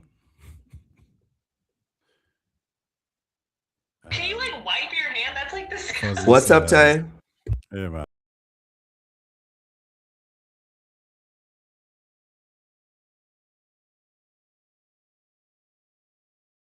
And yeah, at least gotta have someone there who knows the IP really well. Yeah, I agree with you there. Fandom means you have to complain about everything, no matter what happens. I played like 6 hours and I got bored and dropped it. I think that was a Baldur's Gate, was it? What else? Chat did say? I'm started Assassin's Creed Odyssey the other day. I'm loving it so far. Yeah, I think Odyssey was one I enjoyed as well. I think it was a lot more colorful. I'm still a big fan of Origins. And then Why can't I see Cozy? Sorry, what? I don't see anything what the Cozy said in the chat. No, Cozy. Odyssey. Oh, Odyssey. Yeah, Oh, Assassin's Creed Odyssey. Yeah. So Odyssey. Fuzzy was saying he started it recently. Origins is my best one. Then I think Odyssey's next, and then Valhalla. Valhalla or Shadow. I think Valhalla actually beats Shadows. I hate all of the new Assassin's Creeds. Oh, you can't, man. All of them. Fucking dope. All of them. They're all terrible, dude. I'm old enough to remember when Assassin's Creed used to be great. You know what? Make Assassin's Creed great again. Yeah. All right. So anyway, when Trump leaves office, he needs to get into game development. All right. He's like, I can't do shit, man. So anyways, I think we've covered most of the... He probably doesn't even know how to drive, if we're being honest. Anyways, you were saying what? No, yeah, Oshis, let's leave the whole fraud thing out. Come on. Yeah, no, like I think we can move on. Like me and Ty will have this discussion separately. Yeah, do that. But anyways, we're almost done. Like I think we covered all the key topics. We talked about Obsidian. We've spoken about the one thing that we haven't spoken about is, have you guys seen the new Lara Croft? I have not seen yes. the new Lara. I'm going to put it up on the screen. Isn't the chick from Game of Thrones like Game of super Thrones? skinny? Yes, it's yeah, but Lara Croft needs to be built, right? Like a fucking tank. Again, that's an opinion. That's a. It's not an opinion. It is the opinion. Has anyone played Lara Croft? Well, and this is the same thing that. So what are you saying, Luke? I'm saying remember the previous movie, the previous Lara Croft movie, where they had that short like Latin lady pretending she was British and she was thin, and people were like, this doesn't look like an adventurer called Lara Croft. Wait, which movie? And guess what happened? The last Tomb Raider movie. Wasn't it a British woman? Yeah, it was a British woman. I don't think it was a Latino woman. It was a British woman. She didn't look like Lara Croft, and that's why no one went to watch. I can't. I'll be honest with you. I didn't watch the last movie. I don't know who the last Lara Croft. So I'm telling dude, I watched the last Lara Croft. I was disappointed. I know it's on Netflix. Sorry, not Netflix. It's on Amazon for anyone who wants to see it. Her legs were also thin, and we're supposed to believe she jumps and runs around all the time. Come on, bro. There she is. So I'm gonna go into this. So this is Sophie Turner. Are you ignoring me right now? No, I'm not ignoring you. Look at those bony legs, bro. Come on. No breast cleavage, nothing. So this How is this Sophie... Lara Croft? Dude, she might as well be the fucking Black Widow from Marvel. You sound like a tourist. I sound like a tourist. I'm kidding. So yeah. So this is Sophie Turner's. There's a video. Let me see if I can't find the video. There's a video. Look, she looked good in the video. I didn't hate it. Probably struggling in the video. I don't think I want to watch the video. There's a video of her actually in action. Oh fuck! Whatever happened to getting actual athletes for athletic roles? But you need to be able to act. Here's the video. You don't. You actually don't have to act. Be good at acting. To play Tomb Raider. Showing on the screen. There's nothing on the screen. It's frozen. The screen's frozen. Oh. Still frozen. Still frozen. Ty. It's on. Yeah, it's still frozen. I know you agree with me, Ty. No, not really. I think she's like. No, but even like the original Tomb Raider, Angelina Jolie, like, did she look athletic? Really, not really. She had the boobs. Yeah, but that's she not had athletic. the lips.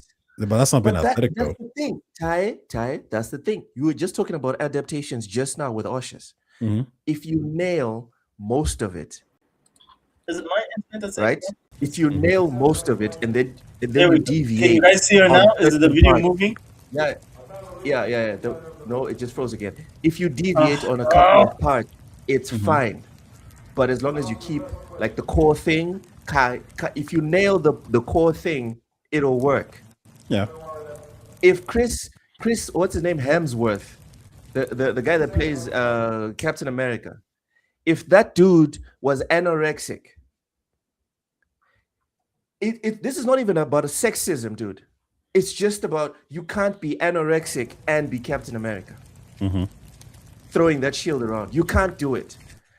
And again, you can't be Lara Croft if you don't have thick thighs, if you don't have the boobs, if you don't have the lips, and if you don't have the athleticism.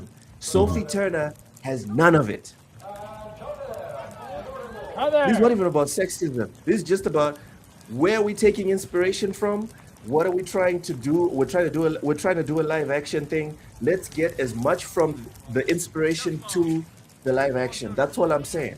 Yeah, I think so where I would agree with you is I would say like maybe Angelina Jolie was the most is the best version of Lara Croft in terms of aesthetic. The closest to what the inspiration was. And then I'll say like the next one, I think the British lady, she was probably the least, and I think Sophie Turner kind of sits in the middle between both of them. Where are the boobs? So it's an improvement from the last person who played taller. her. Fine, yeah, okay, fine. She's taller. Dude, she's struggling to walk on uneven ground. That's your Lara Croft.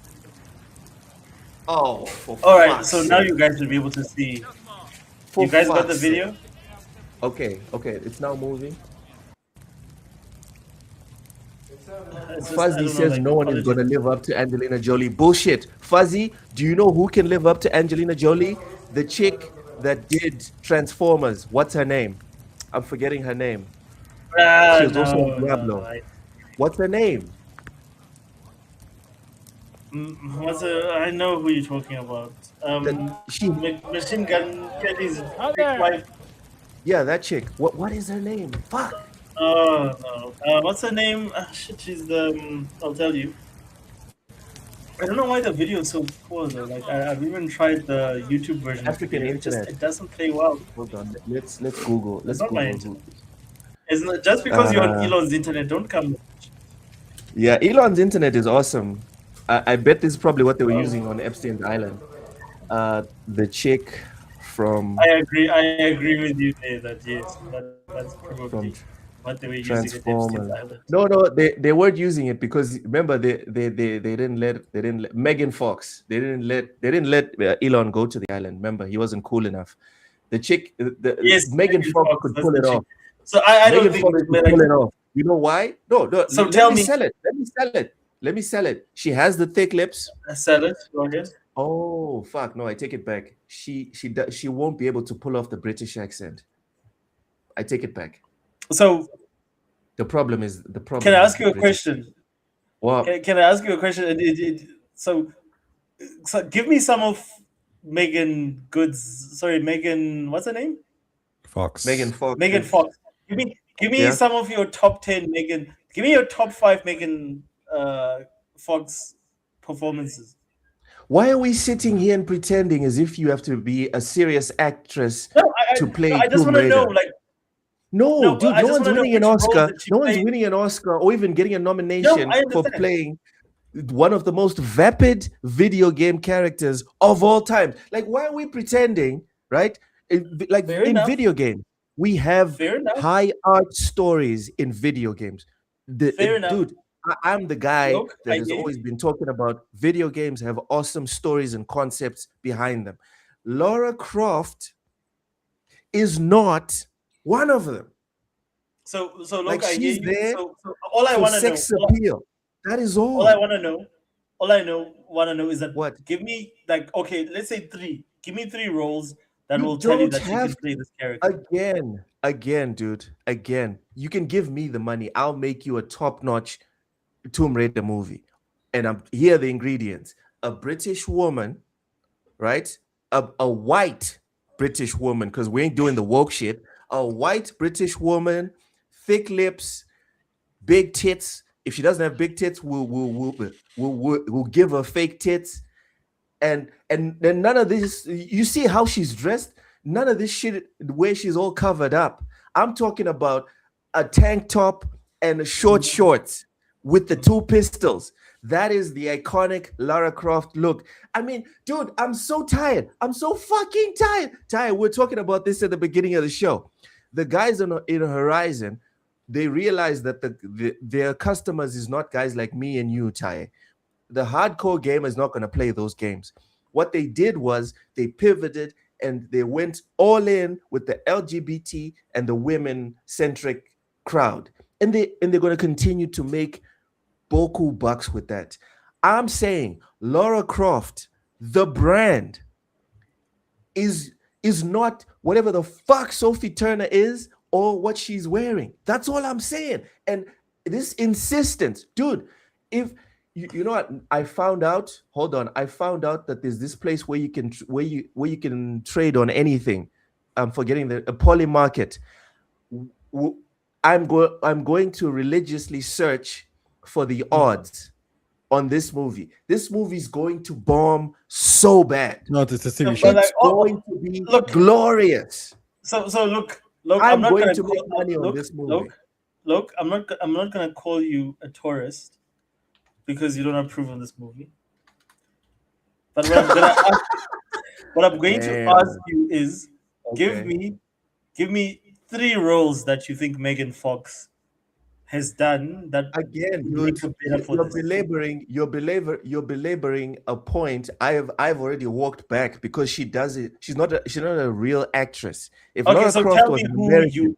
Okay, fair enough. I just fucking told so you, who would bro. you I cast? just told you. Who would you cast? Again, it is very simple. They could have cast the same chick from the previous movie that bombed. Which one? But you know what? Give her big bouncing boobs and give her short shorts instead of the trousers and give her a tank top, and you're good to go. You're But like good that to chick, go. like they can't do that. Like, look, they can't put like fake boobs on. What a I'm girl. dude, do you want to make the money or not? That's what I'm saying. Do you Like wanna they make the money won't. or not? They won't put fake boobs on an actress today. You asked me a question, Oshis. You asked me a question. There's your answer. Who would you? Any So without putting white- fake boobs, who would you put onto? No, dude. Who would you? Without putting fake boobs? Okay, let's make Captain America no muscles. I can That's tell gonna you. I be can give you an actress. I can show you. And then, funny enough, you bring Captain America up. I can show you the actress that you could have used for this, who's British, who fits your criteria. I have a Let's candidate. Let's see. Put up. I'll tell you. I'll tell you now. I think I know who you're referencing. Exactly. She can play this character because she's got the acting chops and she's got the boobs, to your point. Dude, what acting chops, bro? It's Lara Croft. It's Lara Croft. You don't have to have acting chops for Lara What I'm Croft. saying to you is that like this Chiquita actually has acting chops. And Okay, boobies. let's see. Put her up. Let's see.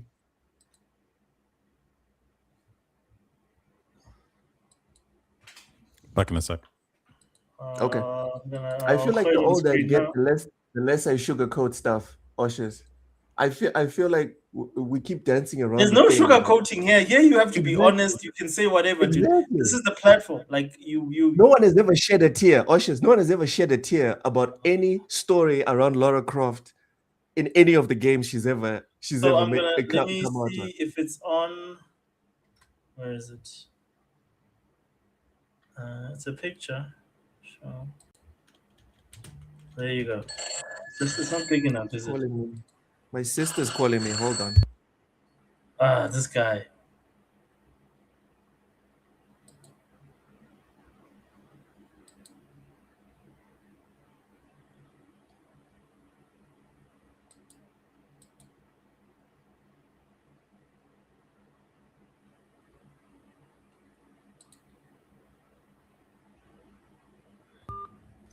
All right, so my sister's gone. Anyways, you were saying what, Oshis? What were you saying? I lost the. Is the picture still there? Ah, fuck, it's gone. Okay. Let me get the picture again. Sorry, like I'll have to. Fuzzy. Listen, Fuzzy. I hope you're still there in the chat. But Fuzzy, let's be honest. Let's be very honest. Let's take our emotions out of this. If Megan Fox was cast as Lara Croft with a terrible English accent, would it make more money than the one? If she was cast with a terrible English accent and dressed appropriately, accurately to what the character was, would her movie make more money than Sophie Turner's movie? I think Sophie Turner's movie would make a lot less than Megan Fox's movie. That's just me. Oshus? Yeah, I'm still here. Like, look, give me some time. Talk some more.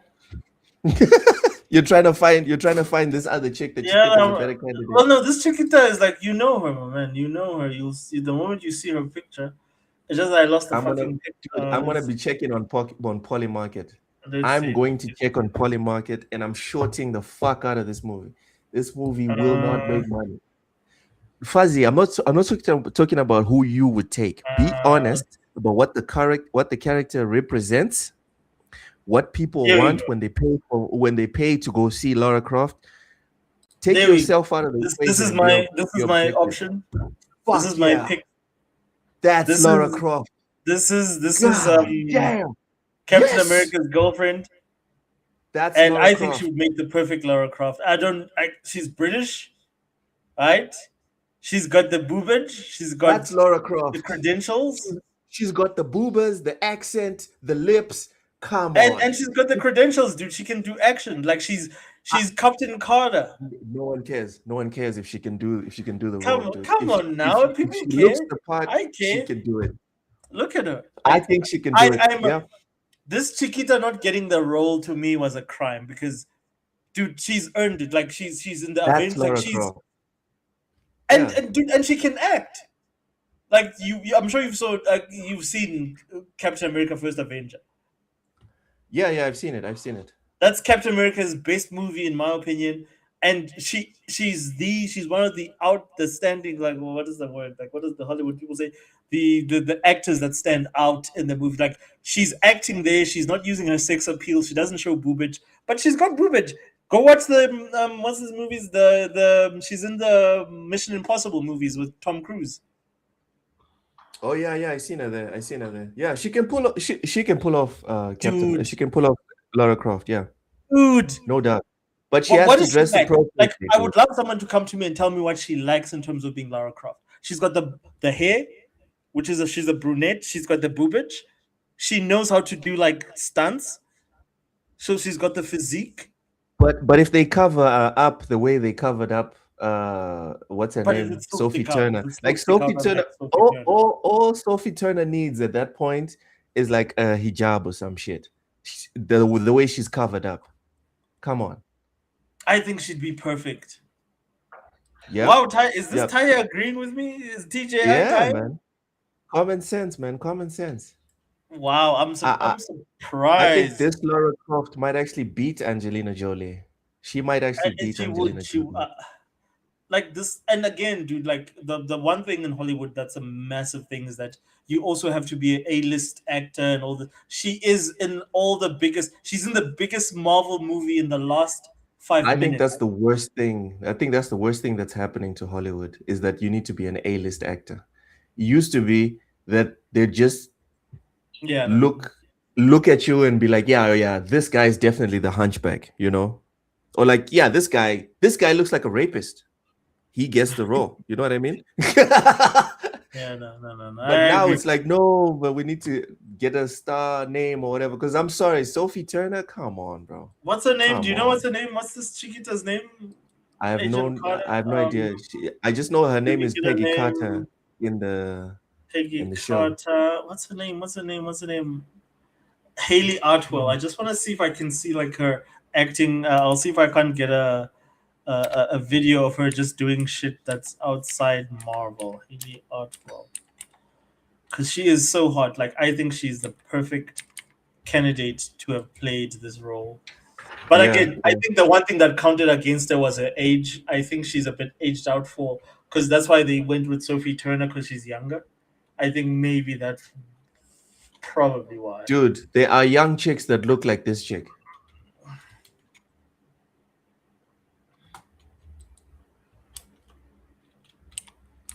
So that's the only thing I can think of is like why she would have never been chosen. Oh jeez, like my YouTube is just acting up. I put her name in, and then it's just giving me like random anime characters. I'm like, what? But honestly, like it's Haley. Oh, okay, maybe I spelled her name wrong. Haley. Let's try again. Haley. 12. Oh yeah, you probably Oh, missed there we it. go. Okay, yeah, I was like shocked. I'm like, what the fuck? I'm not getting anything about this Chiquita, and she is. And you know what, Fuzzy? Even 40-year-old Megan Fox is a better draw. Super hot. Even 40-year-old Megan Fox is a better draw than Sophie Turner dressed like that. I think we've now walked into the age of like your age doesn't determine how hot you look, whether you're a guy or a chick. Really, it's just what's your lifestyle. I agree. What's your lifestyle? That's the only question. I know 25-year-olds that look. Whew. Anyways, let's not get into that. Yeah, so I'm just gonna play this. I'm gonna play the audio just so you can have a good look of what she looks like. I don't know. My internet is acting up. Yeah, man, you need to get that Elon Musk. I'm not paying that racist motherfucker a single thing, dude. I'm good. All I'm saying is your podcast would be smooth. No. I'm good. Oh goodness. So this is Haley. Unfortunately, I can't get the audio to work. Yeah, it's all frozen. It's frozen, and it's so good. Like the clip, if it's time to I'm upgrade watching your ISP, it on the brother. other. Nah, dude. Like I'll upgrade my ISP, but just not to Elon. I'm good. Not to what? Not to Elon. Okay, that's fine. That's fine. I don't fucks with anyone that's on that Epstein Island.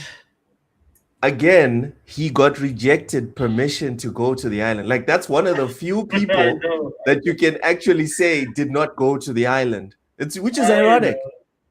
Yeah, but he still loses. Because it's like, yeah, but you were trying to go. You know what I mean? He was trying. My homeboy was trying to get in there. Niggas just wouldn't let him in. I'm like, come on. So it's like, yeah, you didn't go, but you wanted to go. And we have evidence that you wanted to go. That's the problem. So bad for the guy, the way they gated him, dude. Like, it was like... Yeah. Like, this, he wants to come to the island. I don't want to be on the island. I'm like, all the what do you call it? All the billionaires, bro. All the PDFs, like, nah, nigga, I ain't chilling here. What, Epstein? What you want? Nah, I ain't chilling here. That nigga over here. We good. That was that so when I heard about that whole thing, I was like, Jesus, really? That bad? Okay. Yeah, no, it's messed up. And I always say this to people about Elon. Like, I used to be such an Elon stan back in the day. Like, wow, that was my guy. Like, I had so much respect for your boy. And then, like, out of nowhere, my man, he just turned into a. I was like, but dude, like, how did we get here? Like, how did you become this guy? Like, I was like, wow. He turned into the villain. I was like, wow, dude. It's that saying from Batman. You either die a hero, yeah, no, that's or live long enough. Like with him, I mean, like I was so shocked because I really thought like he was like the real world Iron Man. Like I remember I made posts about Elon. I made like a collage, like that's my guy. He's so cool. Oh, dude, like I think I really was hurt. Like I was really butthurt when Elon turned into a white supremacist, racist motherfucker. I was like, we're not online anymore. We're still live. Oh, we're still live. I mean, him being a white supremacist is a well-known fact. I mean, like he posts it every single day.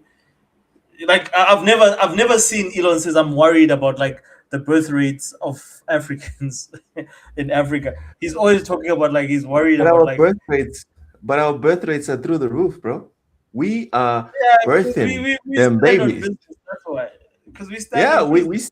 oh yeah, for sure. Like this is the only continent where That's standing on business. the population is not only maintaining, it is it is literally growing.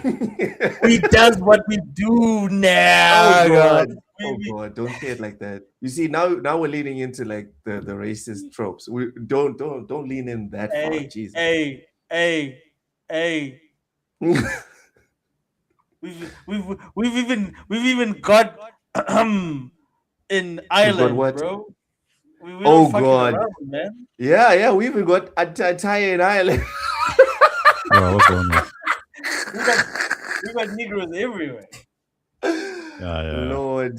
We're doing our thing. We're representing, but man, we're growing the population. So in defense of Elon Musk, Oshus, what he is seeing is the population over here exploding and the population is shrinking everywhere else. So in defense of him, it's kind of fair that he is talking about being worried about them, because we again, this is why I try to be consistent when it comes to talking about anything.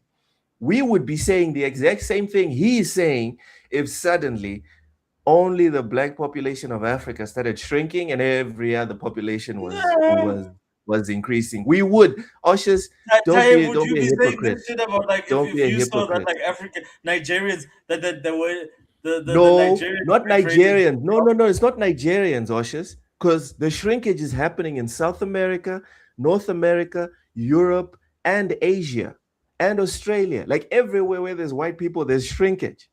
So don't give Taye the example of just Nigeria. Taye, how would you pretend? Would you not speak on the fact if it was happening, if the entire African continent was not growing and was actively shrinking? Would that not be something you would be concerned about? Yeah, to some extent, yeah. Come on, let's not be hypocrites, guys. I just say like yo niggas need, like why your niggas not standing on business? Like what's wrong with yo? Well, what's happening down there? Like your niggas. That's another discussion. That's another discussion. I'm just attacking your point when you were talking about it's weird that he is out here talking about the white population going down. I'm saying it's not weird because he is white. The white population is going down. We're black. If the black population was going down the way the white population is going down, we'd be talking about it too. That's all I'm saying. I don't know, man. Like, no, I think Elon is giving an extreme take on this situation, though. I think there's a way you talk about certain things. Fuck how he's talking about it. No, there's a way you talk about certain things that people understand, and there's a way you talk about it when everyone thinks you're just a racist. Again, Taye, I'm defending his right to speak on it. How he speaks on it, that's a discussion for another day. And the critique here isn't somebody willing to talk about, population growth. That's all Osha said. That is all Osha said. Osha says, why is he talking about... No. Osha's, you're just piggybacking off of Taye. But earlier on, when I was pushing back on you, is he talking about it in like in America or something? He's talking about like white people generally around the world. But wait, hold on. Okay, so the idea of talking about white people around the world is crazy. You can talk about your state, your own country, but to talk about a group of people around the world, that's a bit absurd. Why is that crazy? Because why would you care about somebody in Italy or France or Germany? Because so then I shouldn't care about people in Senegal. If the if Senegal is becoming more and more diverse, maybe if the African population, if the black African population is falling down in the whole continent, and I start addressing the fact that the whole continent, the population is going down, I'm weird. That's because I don't live in the whole continent. I don't live in the whole continent. That's weird. It's weird if you bring that up. If, like, for instance, the population of the Senegalese is going down because you're getting an influx of, say, non-Senegalese white people, Indian people, or Asians coming into the country. Then it becomes weird because it's almost like you're saying, well, you know what? We have a problem with these people because they're going to kill how we are indigenously. I don't think that's weird. Wait, are we still on the podcast? We're still on the podcast. I wasn't sure. It's past 11, so this is as you can see in the back. This So is the this extra is part, yeah. this is The the gooning. This is the adult part gooning of the section. podcast. Yeah, this is the gooning section of the podcast. Yeah, this is the section of the podcast where you can say what you want to say and you can be honest. If you got far enough to this level of the podcast, you have now unlocked the super this is not deluxe gonna, this is not gonna uncensored do anything version. to you. Good.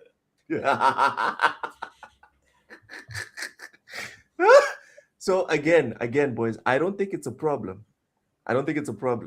Yeah. Personally, if in Mozambique, for example, if like one province, dude, I think even in South Africa, dude, it's happening already in South Africa. No, wait. Ty. No. Ushers, It's there's an in issue. South Africa, There's an hold on, issue if let me give you Polish guys an guy. active example. Let me give you guys an active example, and it's not even racial. It's just national. Just so you guys can see how normal it is for human beings to be clan-like. This is in our nature. We will always find a way to be clan-like and do these types of things of separating from each other.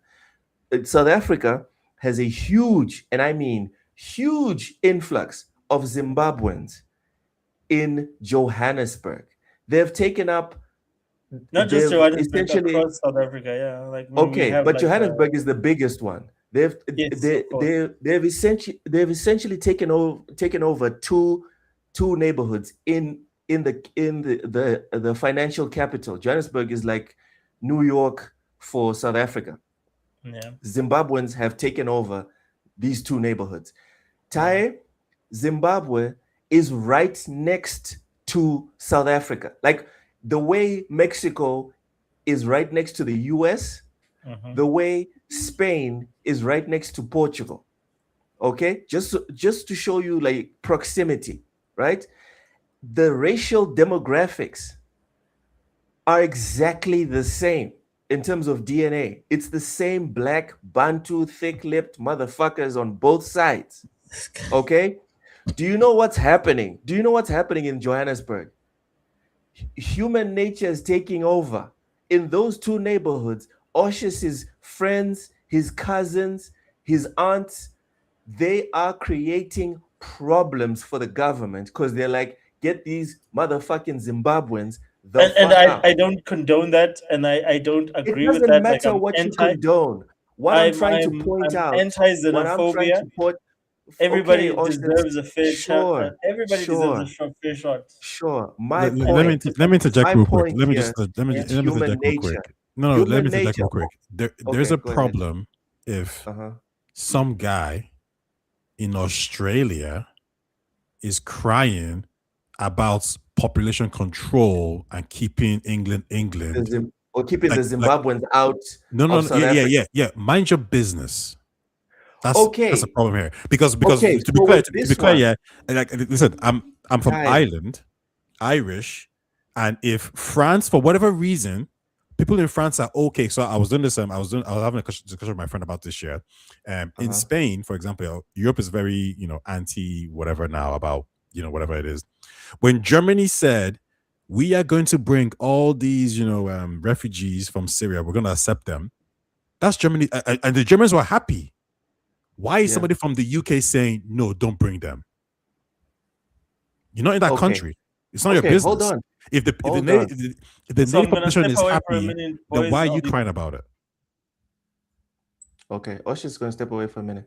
So Ty, what you're saying is people can only speak on stuff that happens in their country.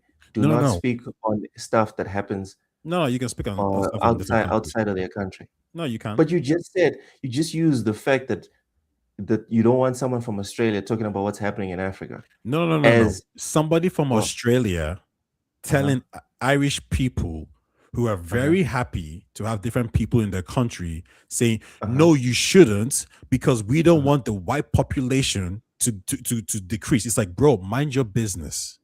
If we want to be diverse, I'll give an example here. New York or United States decided to bring in more black people, decided to bring in more Asian people and more Latin people, right? So I can understand the people who are from there saying maybe it's too much, and they did do that. You know, they passed some bills to kind of restrict some Asian populations coming over. My question is, why is somebody in Czech Republic who is so far removed from that location saying, no, don't bring Asian people there, don't bring black people there? That's wild. That's a wild statement. So again, the person from the Czech Republic should not be commenting on what's happening in the US. No. You can comment on whatever it is. It's a wild thing to comment on. That's what I'm saying. Like, it's a bit insane. Like, it doesn't make sense. I can understand why you care about your local area. So the same thing, right? Is for him to not comment on what's happening in the US because he doesn't live there, correct? It depends. Okay. Give me an example. No, I'm listening. I'm listening to what you are saying right now. Yeah, to talk about I'm trying to understand. I'm trying to understand the logic here. The logic is, if you don't live in the US, it is wild that you are here commenting about what's happening in the US, correct? No, it's not, no. To say that the US shouldn't let black or brown people in. But that's the same as just commenting, no? I mean, I guess you could say it that way. I'm looking at it more from like a race point of view. You're still speaking. You're still speaking on something that's happening in another country. Correct? You can. Yeah, but you can. You can speak on anything that happens in any country. Like Palestine, for example, you can speak on Palestine situation. Palestine, South Africa, what's going on there. You guessed it. So you guessed it perfectly. That's where I was going. Yeah, you can speak on any country. I was like, hold on. So it's not okay when a dude from the Czech Republic says why do you have so many immigrants in the US? But I'm sure there's no problem if that same person from the Czech Republic is like, free Palestine. That's not a problem. That's not wild. That's not wild.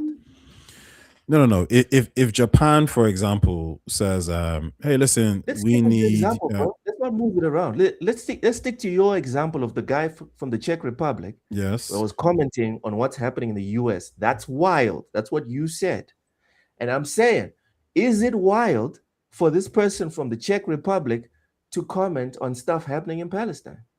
No. And that's where you lose me. Wait, there's no consistency. Can you guys give me context as to like what's up? There's no consistency here. This is just political ideology. There's no I'm saying, like, I just wanted context in terms of like what you guys are talking about. Like context. I said we're talking about Elon Musk, and Elon Musk is not in the country that he's commenting about, and it's wild that he's talking about all these things. And then Ty gave the example. Hold on. You asked for context. Ty gave the example of a guy in the Czech Republic.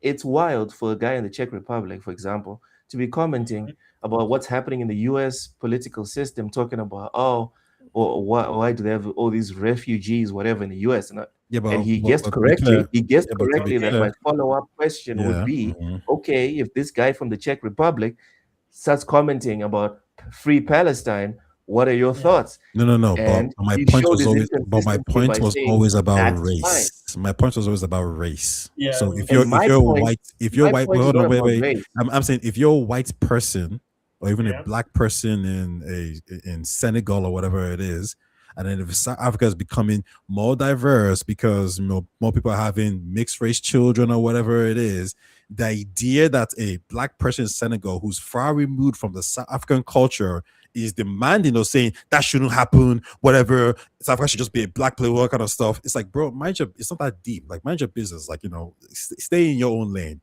I'm making a general statement that to make some kind of claim that a race there needs to be some kind of percentage. Like, we need 20% white people in the world, 20% black people, 20% Asian people. I think that's bizarre. If you're saying that culturally in my region, I'm starting to see a lot of changes here. I'm not hearing my language enough.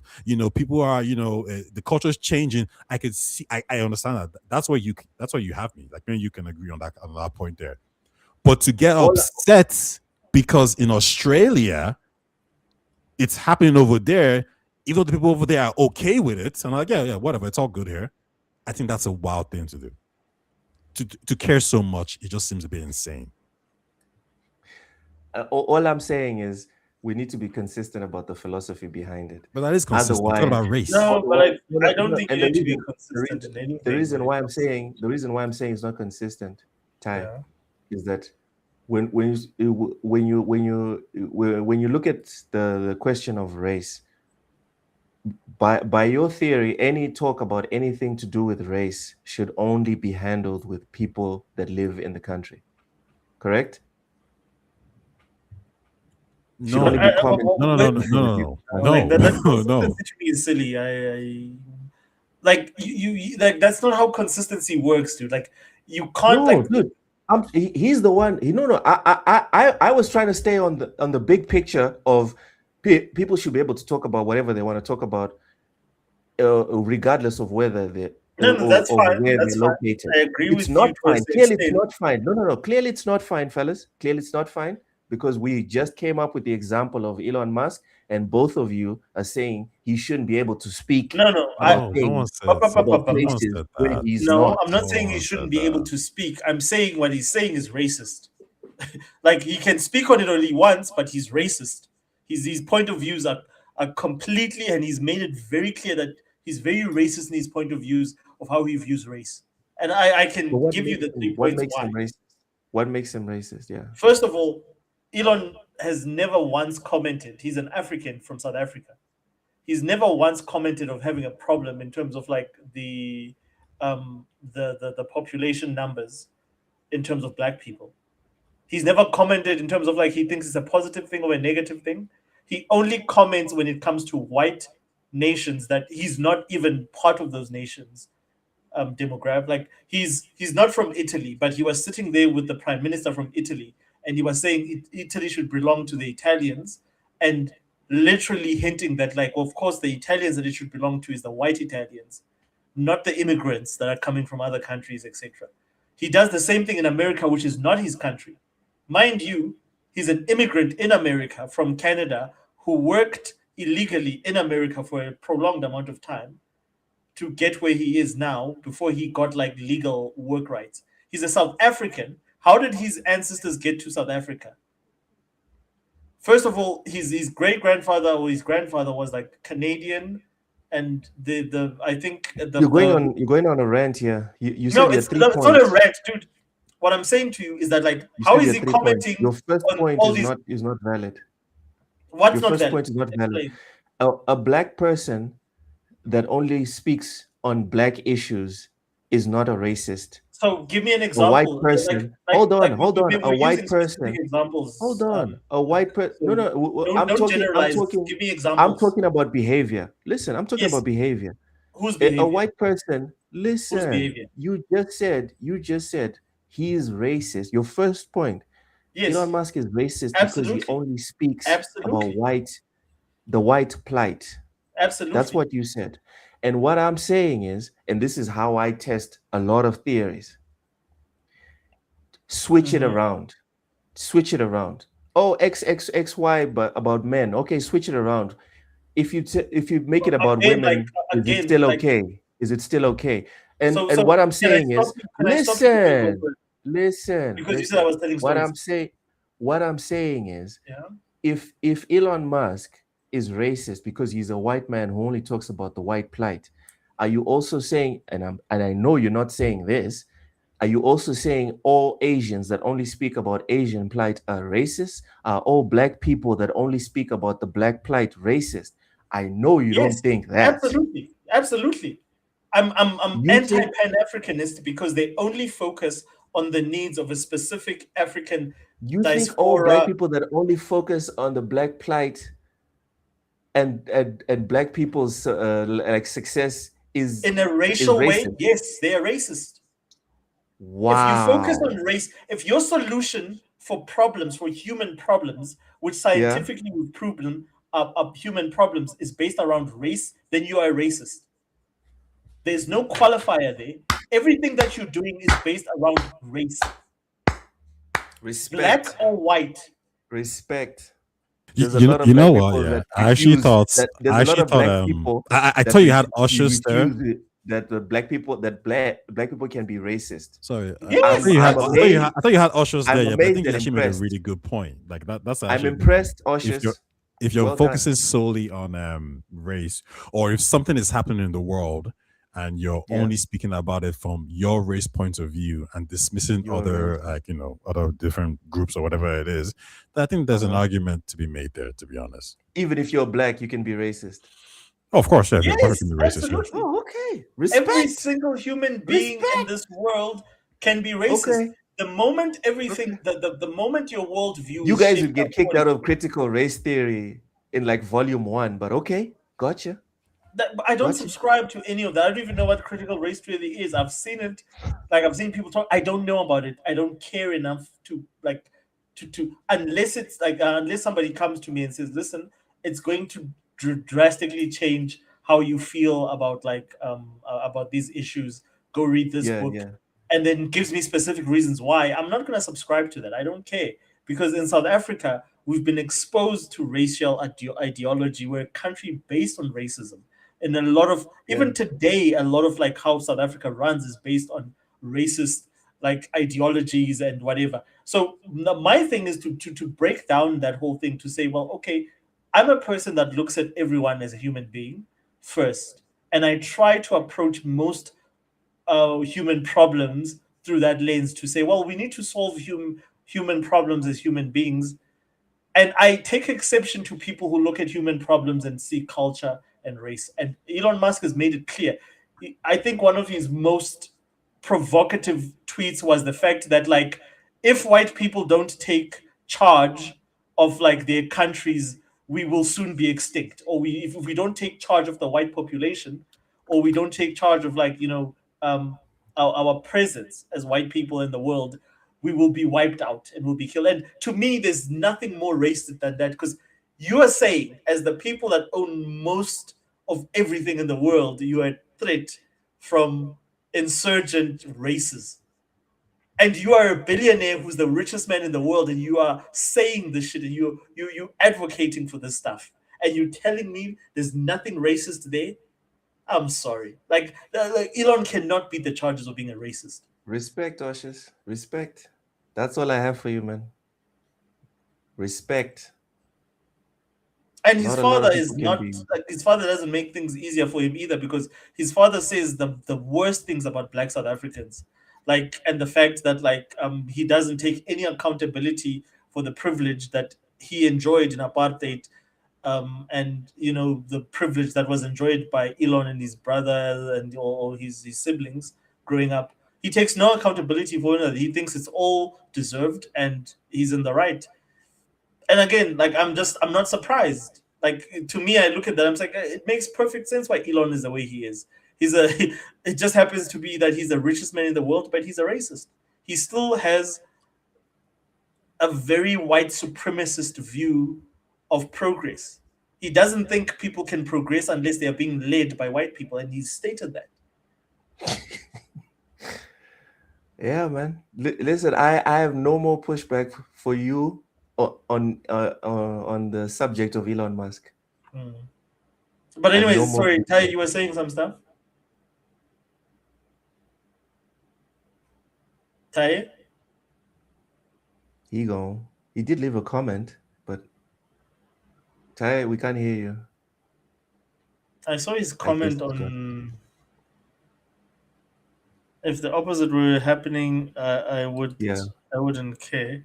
So that's the last. He wouldn't care, not I. He said he wouldn't care, as in he wouldn't care. So for me, like, I just think that like with Elon Musk, like, it's very difficult. Like, if and if it was a Black billionaire saying these things that was in that position, he's outside. Yeah, I would treat him the same way. I would not treat him differently. If a Black billionaire as wealthy and as powerful as Elon was saying the same things in the same position, I would not treat him differently. Because racism is racism. It's the same reason I'm Pan-Africanist. Pan-African, yeah. Because I feel that like the entire view is based around race and victimization and all these things that I disagree with, that like I don't think fundamentally help a people progress. And I think if they decoupled their ideology from race and focused on actual So here's a cultural development. hypothetical. Yeah. Let's pretend the Chinese hadn't done the one baby for one family thing. Let's say their population explosion had continued through the 80s, the 90s, the 2000s, right? Yeah. And then right now they were exporting millions, billions of Chinese people to the African continent, and they happen to identify South Africa as one of the better countries. Let's say this is why Oshus hates DI. He thinks it's racist. Yeah, maybe it is. Maybe it is. I think it is. But anyway, Oshus, let's go down this shadowy. Let's go down this shadowy path. Would you be at peace if suddenly in South Africa, not Johannesburg, the whole South Africa, would you be at peace if the whole of South Africa had essentially turned into Hong Kong? Sorry, I didn't get that. If the whole South Africa did what? If half of South Africa turned into Hong Kong, in terms of demographics, would you be okay with that? So the like that's already happening, like in a lot of African countries where you're getting a very huge infusion of Asian people coming in. So again, like, dude, like, and for me, where I'm very cool with that, like, I've got nothing to say in terms of like the contribution to these communities, because they bring in, like, you can argue from different aspects, but I don't want to get into that. But like, I would say that, like, no, I don't really have a problem, because they come in here and they bring in opportunities, they bring in resources that were not available, or opportunities that were not available before. So no, I don't see any negative impact on that. Like, if I wanted to argue that, I would not argue it racially. I would argue it from a, how are you guys impacting the economy? Are you making things better in our country or worse? Okay. So the African the South African economy recovers and starts competing with the United States, but the black population becomes like 10% of the country. I don't care. I'm not attached to black people, dude. Like, I'm answer the question. You would be okay with that? Yeah, absolutely. I don't care. Like, my Wow. This is just pigmentation, bro. Like, I didn't choose to be black. Like, this is not a choice. Wow. I don't feel strongly about being black because I was born black. It's not a choice I made. I feel strongly about decisions I made. If I decided to be black, maybe I'd feel some kind of way. And this is how I feel Elon and them are. Like, they feel like being white is this thing that, like, was like given to them as a privilege. Like, you have no. It's pigmentation, bro. It's just evolution. It's just all right. It's biology. You had no control in it. So why are you gatekeeping it like you invented whiteness? It's ridiculous to me. All right. The whole notion of race is ridiculous. You have me flawed. You have me flawed today, man. Today, I have nothing for you, brother. What do you mean? Like, what did I say? Did I say something wrong? Yo, no, nothing wrong. You've just, like, I thought I knew you. Mm-hmm. I'm knowing you just a little bit more. Okay. I'm getting to I know hope you that's a a good lot thing. more. Yeah, that's a good thing. I hope that's a good thing, because of the fact that, like, I'm not attached to race, dude. I try in my life as much as possible to judge everyone based on the merits of their actions, their words, their behavior, not on race. Like, dude, I've had so many people that look nothing like me do so much for me that I owe them my entire life. I've had people that look like me fuck me over, like, 10 times over. Like really fuck up my life situation where I, like, you understand what I'm saying? And worse, it's not even about race, it's people that I was related to, or people that, like, I actually shared blood with that fucked me over. So I judge human beings on the merits of their own individuality. And I find it weird that a billionaire, if you're a billionaire and you become so successful in the world, that race is still such a precious thing to you. I would think that your success puts you... Sorry? It is a very reductive mentality, no doubt. I do feel that. Like, I really do. Especially if you've made it to that level. you should be the sort of person that's so transcendent of that whole thing that you feel that a human being can be anything that they can be based on their abilities, their skills, their dedication, their passion, but not on skin color, that people are great because of skin color, that skin color is something that needs to be preserved. It's so silly. And they're so like staunch about it, like no, we want to keep everyone with blue eyes, and like it sounds Nazi-ish to me. Like the moment when you break it down, like okay, you want everyone to have blue eyes, and because it's Scandinavia, because it's Italy, everyone has to have blonde hair. So an African cannot be an Italian, and that's what you're trying to prevent, is that you don't want Italians, you don't want Africans to come here legally. Because that's the problem with this whole argument, is that it gets to a point where it's not about like, well, they came here illegally or illegally. They broke our laws. It's that like, well, okay, we want to keep Italians looking like us. And that's how we have a problem. It's like, what do you mean looking like you? That's a bit funny. Right? What do you mean? So the what is that name? What's that kid's name? Is it Xavi, the one that does the? So he can't be Italian. Oh yeah, that guy. I forgot his name. Yeah. So the soccer player, what's his name? Balotelli can't be Italian. Mario Balotelli, yeah. So Balotelli can't be Italian because he's a dark-skinned dude, even though he's earned his whatchamacallit, and being an Italian in every single sense. The only thing that matters is that his skin color is not right. Wasn't he born in Italy? I think he was born in Italy. He was born in Italy. I just recently read something where an article about him feeling like women were not attracted to him even in school because of the fact that like so I'm assuming that he was born in Italy if he's schooled. Yeah, but then as soon as the money came in, yes, then the women suddenly recognized him. But that's not a racial thing though. That's no, I like, dude, like in South Africa we have that, like I think that's present everywhere. That's a different. Yeah, I was gonna say I think it hit him a bit harder because the women that were rejecting him were mostly white, so it kind of felt like it was a racial thing. But if he lived in Africa, he would have found out that women, like, that's the whole planet, bro. Exactly. If you don't have money, that's the whole planet. It's not a racial thing.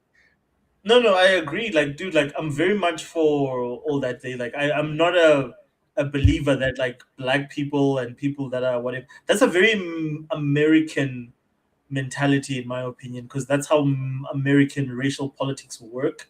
In the rest of the world, racial politics are very diverse, for the lack of the better word, because we've had very different histories.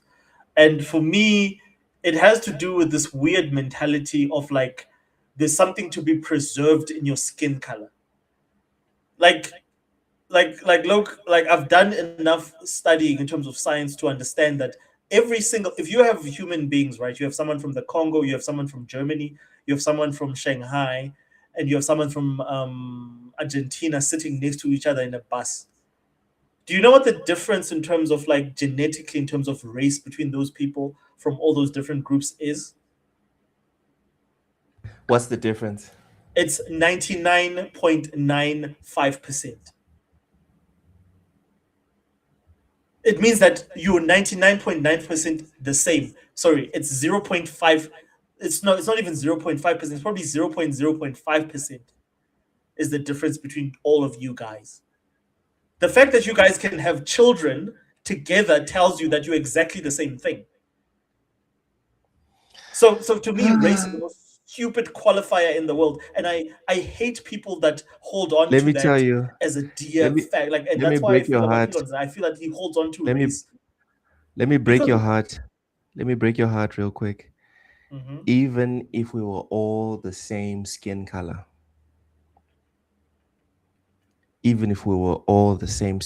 Oshus, we would discriminate on height. We would discriminate on eye color. We would discriminate on accent.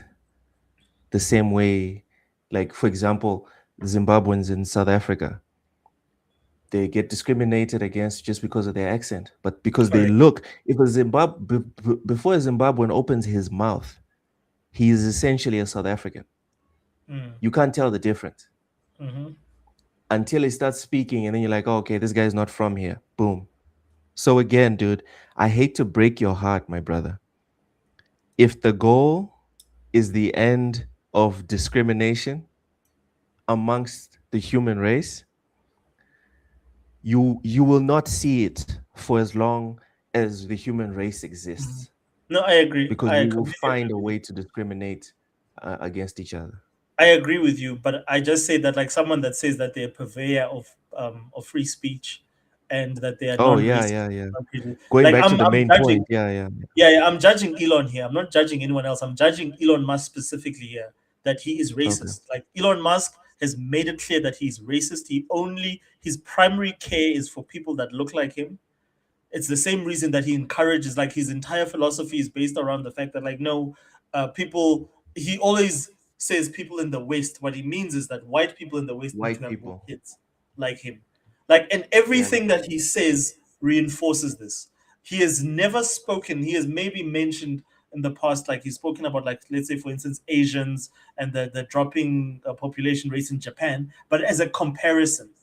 But he's always staunchly defended the growth of a white population in those specific words. Like he's even like a racist, a guy that's a well-known right winger said stuff like if we don't start protecting ourselves or some shit like that, we're going to be extinct. And he said yes. He retweeted that and he says yes, agree. White people are being threatened. Which any scientist, anyone that will tell you that is the biggest nonsense in the world, is there's no scientific evidence to prove any of that. But as a billionaire, as a man that owns one of the biggest platforms in the world and the richest man in the world, he can say that. And not be perceived for what he is and what he's promoting with his platform. He can't beat the charges, dude. Like I'm not saying that like people that believe, like, no, I'm saying specifically Elon Musk. He cannot, there's no ways he can ever beat the charges of being a white supremacist.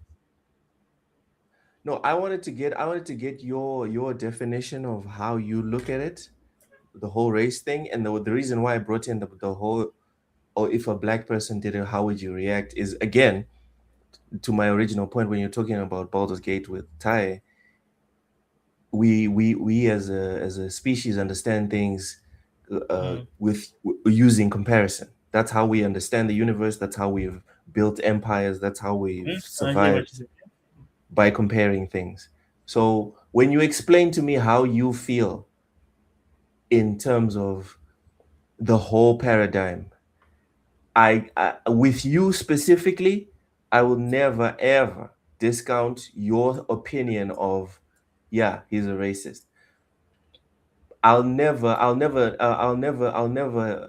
afford the same amount of grace to someone that says that he's a racist for the same reasons you said, but then when they turn around and say, yeah, but if an African does the exact same thing, but based on black people, that person is not a racist. No, it's racist. Anyone that cannot keep that same consistency, or like the Americans say, that same energy, that person, to me, I don't want to hear what they have to say about who is or isn't racist. No, absolutely, dude. Like, if anyone, this is why, again, like, I'm not who's this Dr. Uma? Dr. Uma says, like, racist shit like that all the time, and I always laugh at it. I'm like, no, like, there's no basis in what you're saying. Because there's no race scientifically is He's one of the just most preaching ridiculous black supremacy, which is as horrible as white supremacy. Exactly. Like, there is no such thing as black. It's a pigmentation. It's literally a mutation of the skin. Why is it your personality? I get it. Like, you can argue that societally that's what's been reinforced. I get where you're coming from, and I Dude, empathize. society, no, but it doesn't track as well, because society has also pushed a lot of other things onto you and other people, and people reject those things when they grow up. So if you're still embracing it once you grow up, it's not society anymore. That's on you, brother. 100. It's your conviction. It's your belief. Yes. Correct. I believe. So whenever he says all this stuff about, like, for instance, that black people should marry black people, and our white sisters should marry our and all that shit. I'm like, dude, like, first of all, get the fuck out of here. Like, you can't tell people what to do. It's their personal lives. Let people live. If you want to marry a person that looks yellow, brown, or it's your choice. You have no racial obligation to a group. Like, you didn't sign a contract. Like, where is it that I signed a contract that I'm signing on to this? No, you didn't sign no contract. You can do whatever you want with your life. It's your life. So I'm anti any sort of belief like that where you are tying yourself to a racial group. That is, to me, the most ridiculous notion in the world. Like, I get it how you do it culturally. Like, I've seen it in South Africa. I've seen how South Africa, we are still very tribalist. And it goes from race to language. That's another thing. That's to another color. thing that shocked me about your reaction, because you're South African. And I learned in South Africa that turns out black people can be racist too. Yeah, absolutely. Absolutely, dude. Anybody can be racist if they Oh, are racist. look at this. I'm looking at discussing film. It says here Skeletor is, quote, the embodiment of toxic masculinity, quote, close quote, in the Masters of the Universe movie, says director Travis Knight. Bro, they never fucking learn. He's played by Jared Leto, though. Like, so you They have to just never ask learn. yourself, what is the issue there? Like the language, like the fact that they say like toxic masculinity. Yeah, they never learn. Dude, these are not things that bring people to the cinema. Did you see the trailer? No, I didn't. How So is it? go watch the trailer, and immediately there's something that will trigger you in that trailer, and it triggered most people that, like, don't like that sort of stuff. Go watch the trailer and then tell me what you think, and then you'll know exactly what I mean by it will trigger you when you see it. Okay. Yeah. Hold on. YouTube. Masters of the Universe. Dude, I've been offline like So my thing with that movie is I while. don't care. The only thing that made me interested in that movie was Idris Elba being Man at Arms, and like the right wing whatchamacallit were already hating on that shit. They're like, why did you race change him? I'm like, but like, he looks the part. Like, don't you think that Idris Elba can pull off the part of Man at Arms?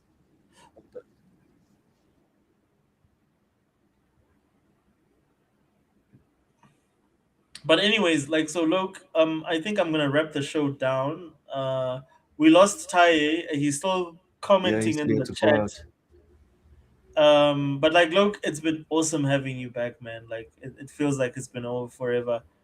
I it's good to really be back. enjoyed back and forth. Good to And be as I back. said, man, like this platform, we go all out. Like, there's no holds barred. We say it as is. We're not trying to be politically correct.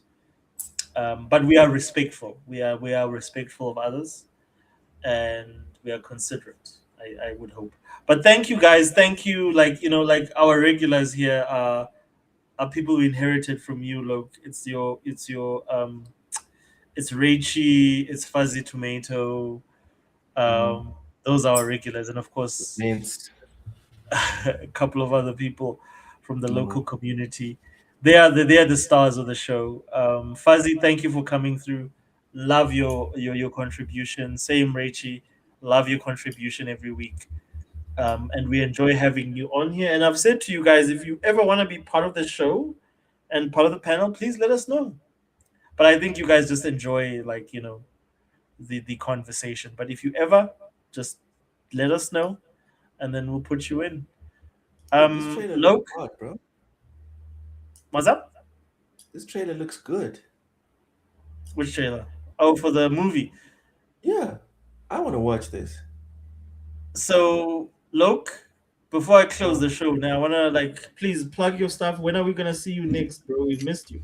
Oh yeah. You'll see me on Bullsitting tomorrow at 3 Tomorrow no, is 4 the show. 3 Sorry, not tomorrow. Tomorrow at 9 p.m. Eastern. Yeah. And 4 a.m. Central African time the day after tomorrow. Which is Sunday, né? which is Sunday, yeah, at 4 a.m. Okay, you'll tell me what this 9 p.m. Eastern is. You'll give it to me in our local time. So No, subscribe to TSWS. Subscribe to I'm TSWS. subscribed, so am I gonna get a notification? You should have a notification. Check your phone. That's if you're subscribed, you should get a notification. Ring the bell, and you'll see it. I'm subscribing. I'm a man. member, dude. What are you saying? Like I'm subscribed? I'm subscribing. Yes, I'm a what member. triggered? Thank you. We appreciate every dollar. This guy. It's going. Every dollar is going to me. Getting my. Wait, there's a trailer for Avengers Doomsday. I think it's coming out in the Super Bowl. When's the Super Bowl? Super Bowl Sunday. Yeah, no. It will Oh only man, be I cannot wait for the fucking It's not. Super It's Bowl. not gonna be. It's unless it leaked. It won't be any time now. Unless No, it's a this fake one's been out for a month. It's been out for a month. No, there's been lots of trailers, man. Like it's like little snippets of. Those are not real trailers. The real trailer will be out in the. Oh, they're not real trailers. Okay. No, never they mind. like little, like it's a snippet of Wakanda, a snippet of like Thor, a snippet of like Captain So America. nothing but- really. Nah, it's a nothing burger. Okay, but I'm So, Ty- I'm looking forward to What's Masters up? of the Universe. Oh, you back? As I'm closing, so I was Yeah, gonna say no, plug no, your I'm stuff. What are you doing next, and where can people find you and all that? Tire Talks usual. Did a video on The Expanse, but now I'm playing Club Obscura. If I end up liking it a lot, might make a video on it. So far, the story is okay, interesting, but it's not like grabbing me in the sense like I want to make content for it, right? But who knows? Something might happen that might, spark me into making more videos for it. But yeah, we'll see. Cool, man. Guys, thank you for joining. Like it's been awesome having, the three of you here. Like to me, it's very precious because you guys are like literally my streaming journey, and having you on here is like it's one of those like priceless, timeless things. And I always appreciate the dialogue that we have because it's very honest, very transparent, and very what's the word? Straight to the point. And I look forward to seeing you guys again. Look, I hope we're gonna see you again next Friday. That's thanks the for plan. joining. Yeah. I'm saying that's the plan. I plan to be back fantastic. for real. That's great. Guys, thanks for joining, and we look forward to seeing you guys next Friday. That's it. Thank you, players, and we're out.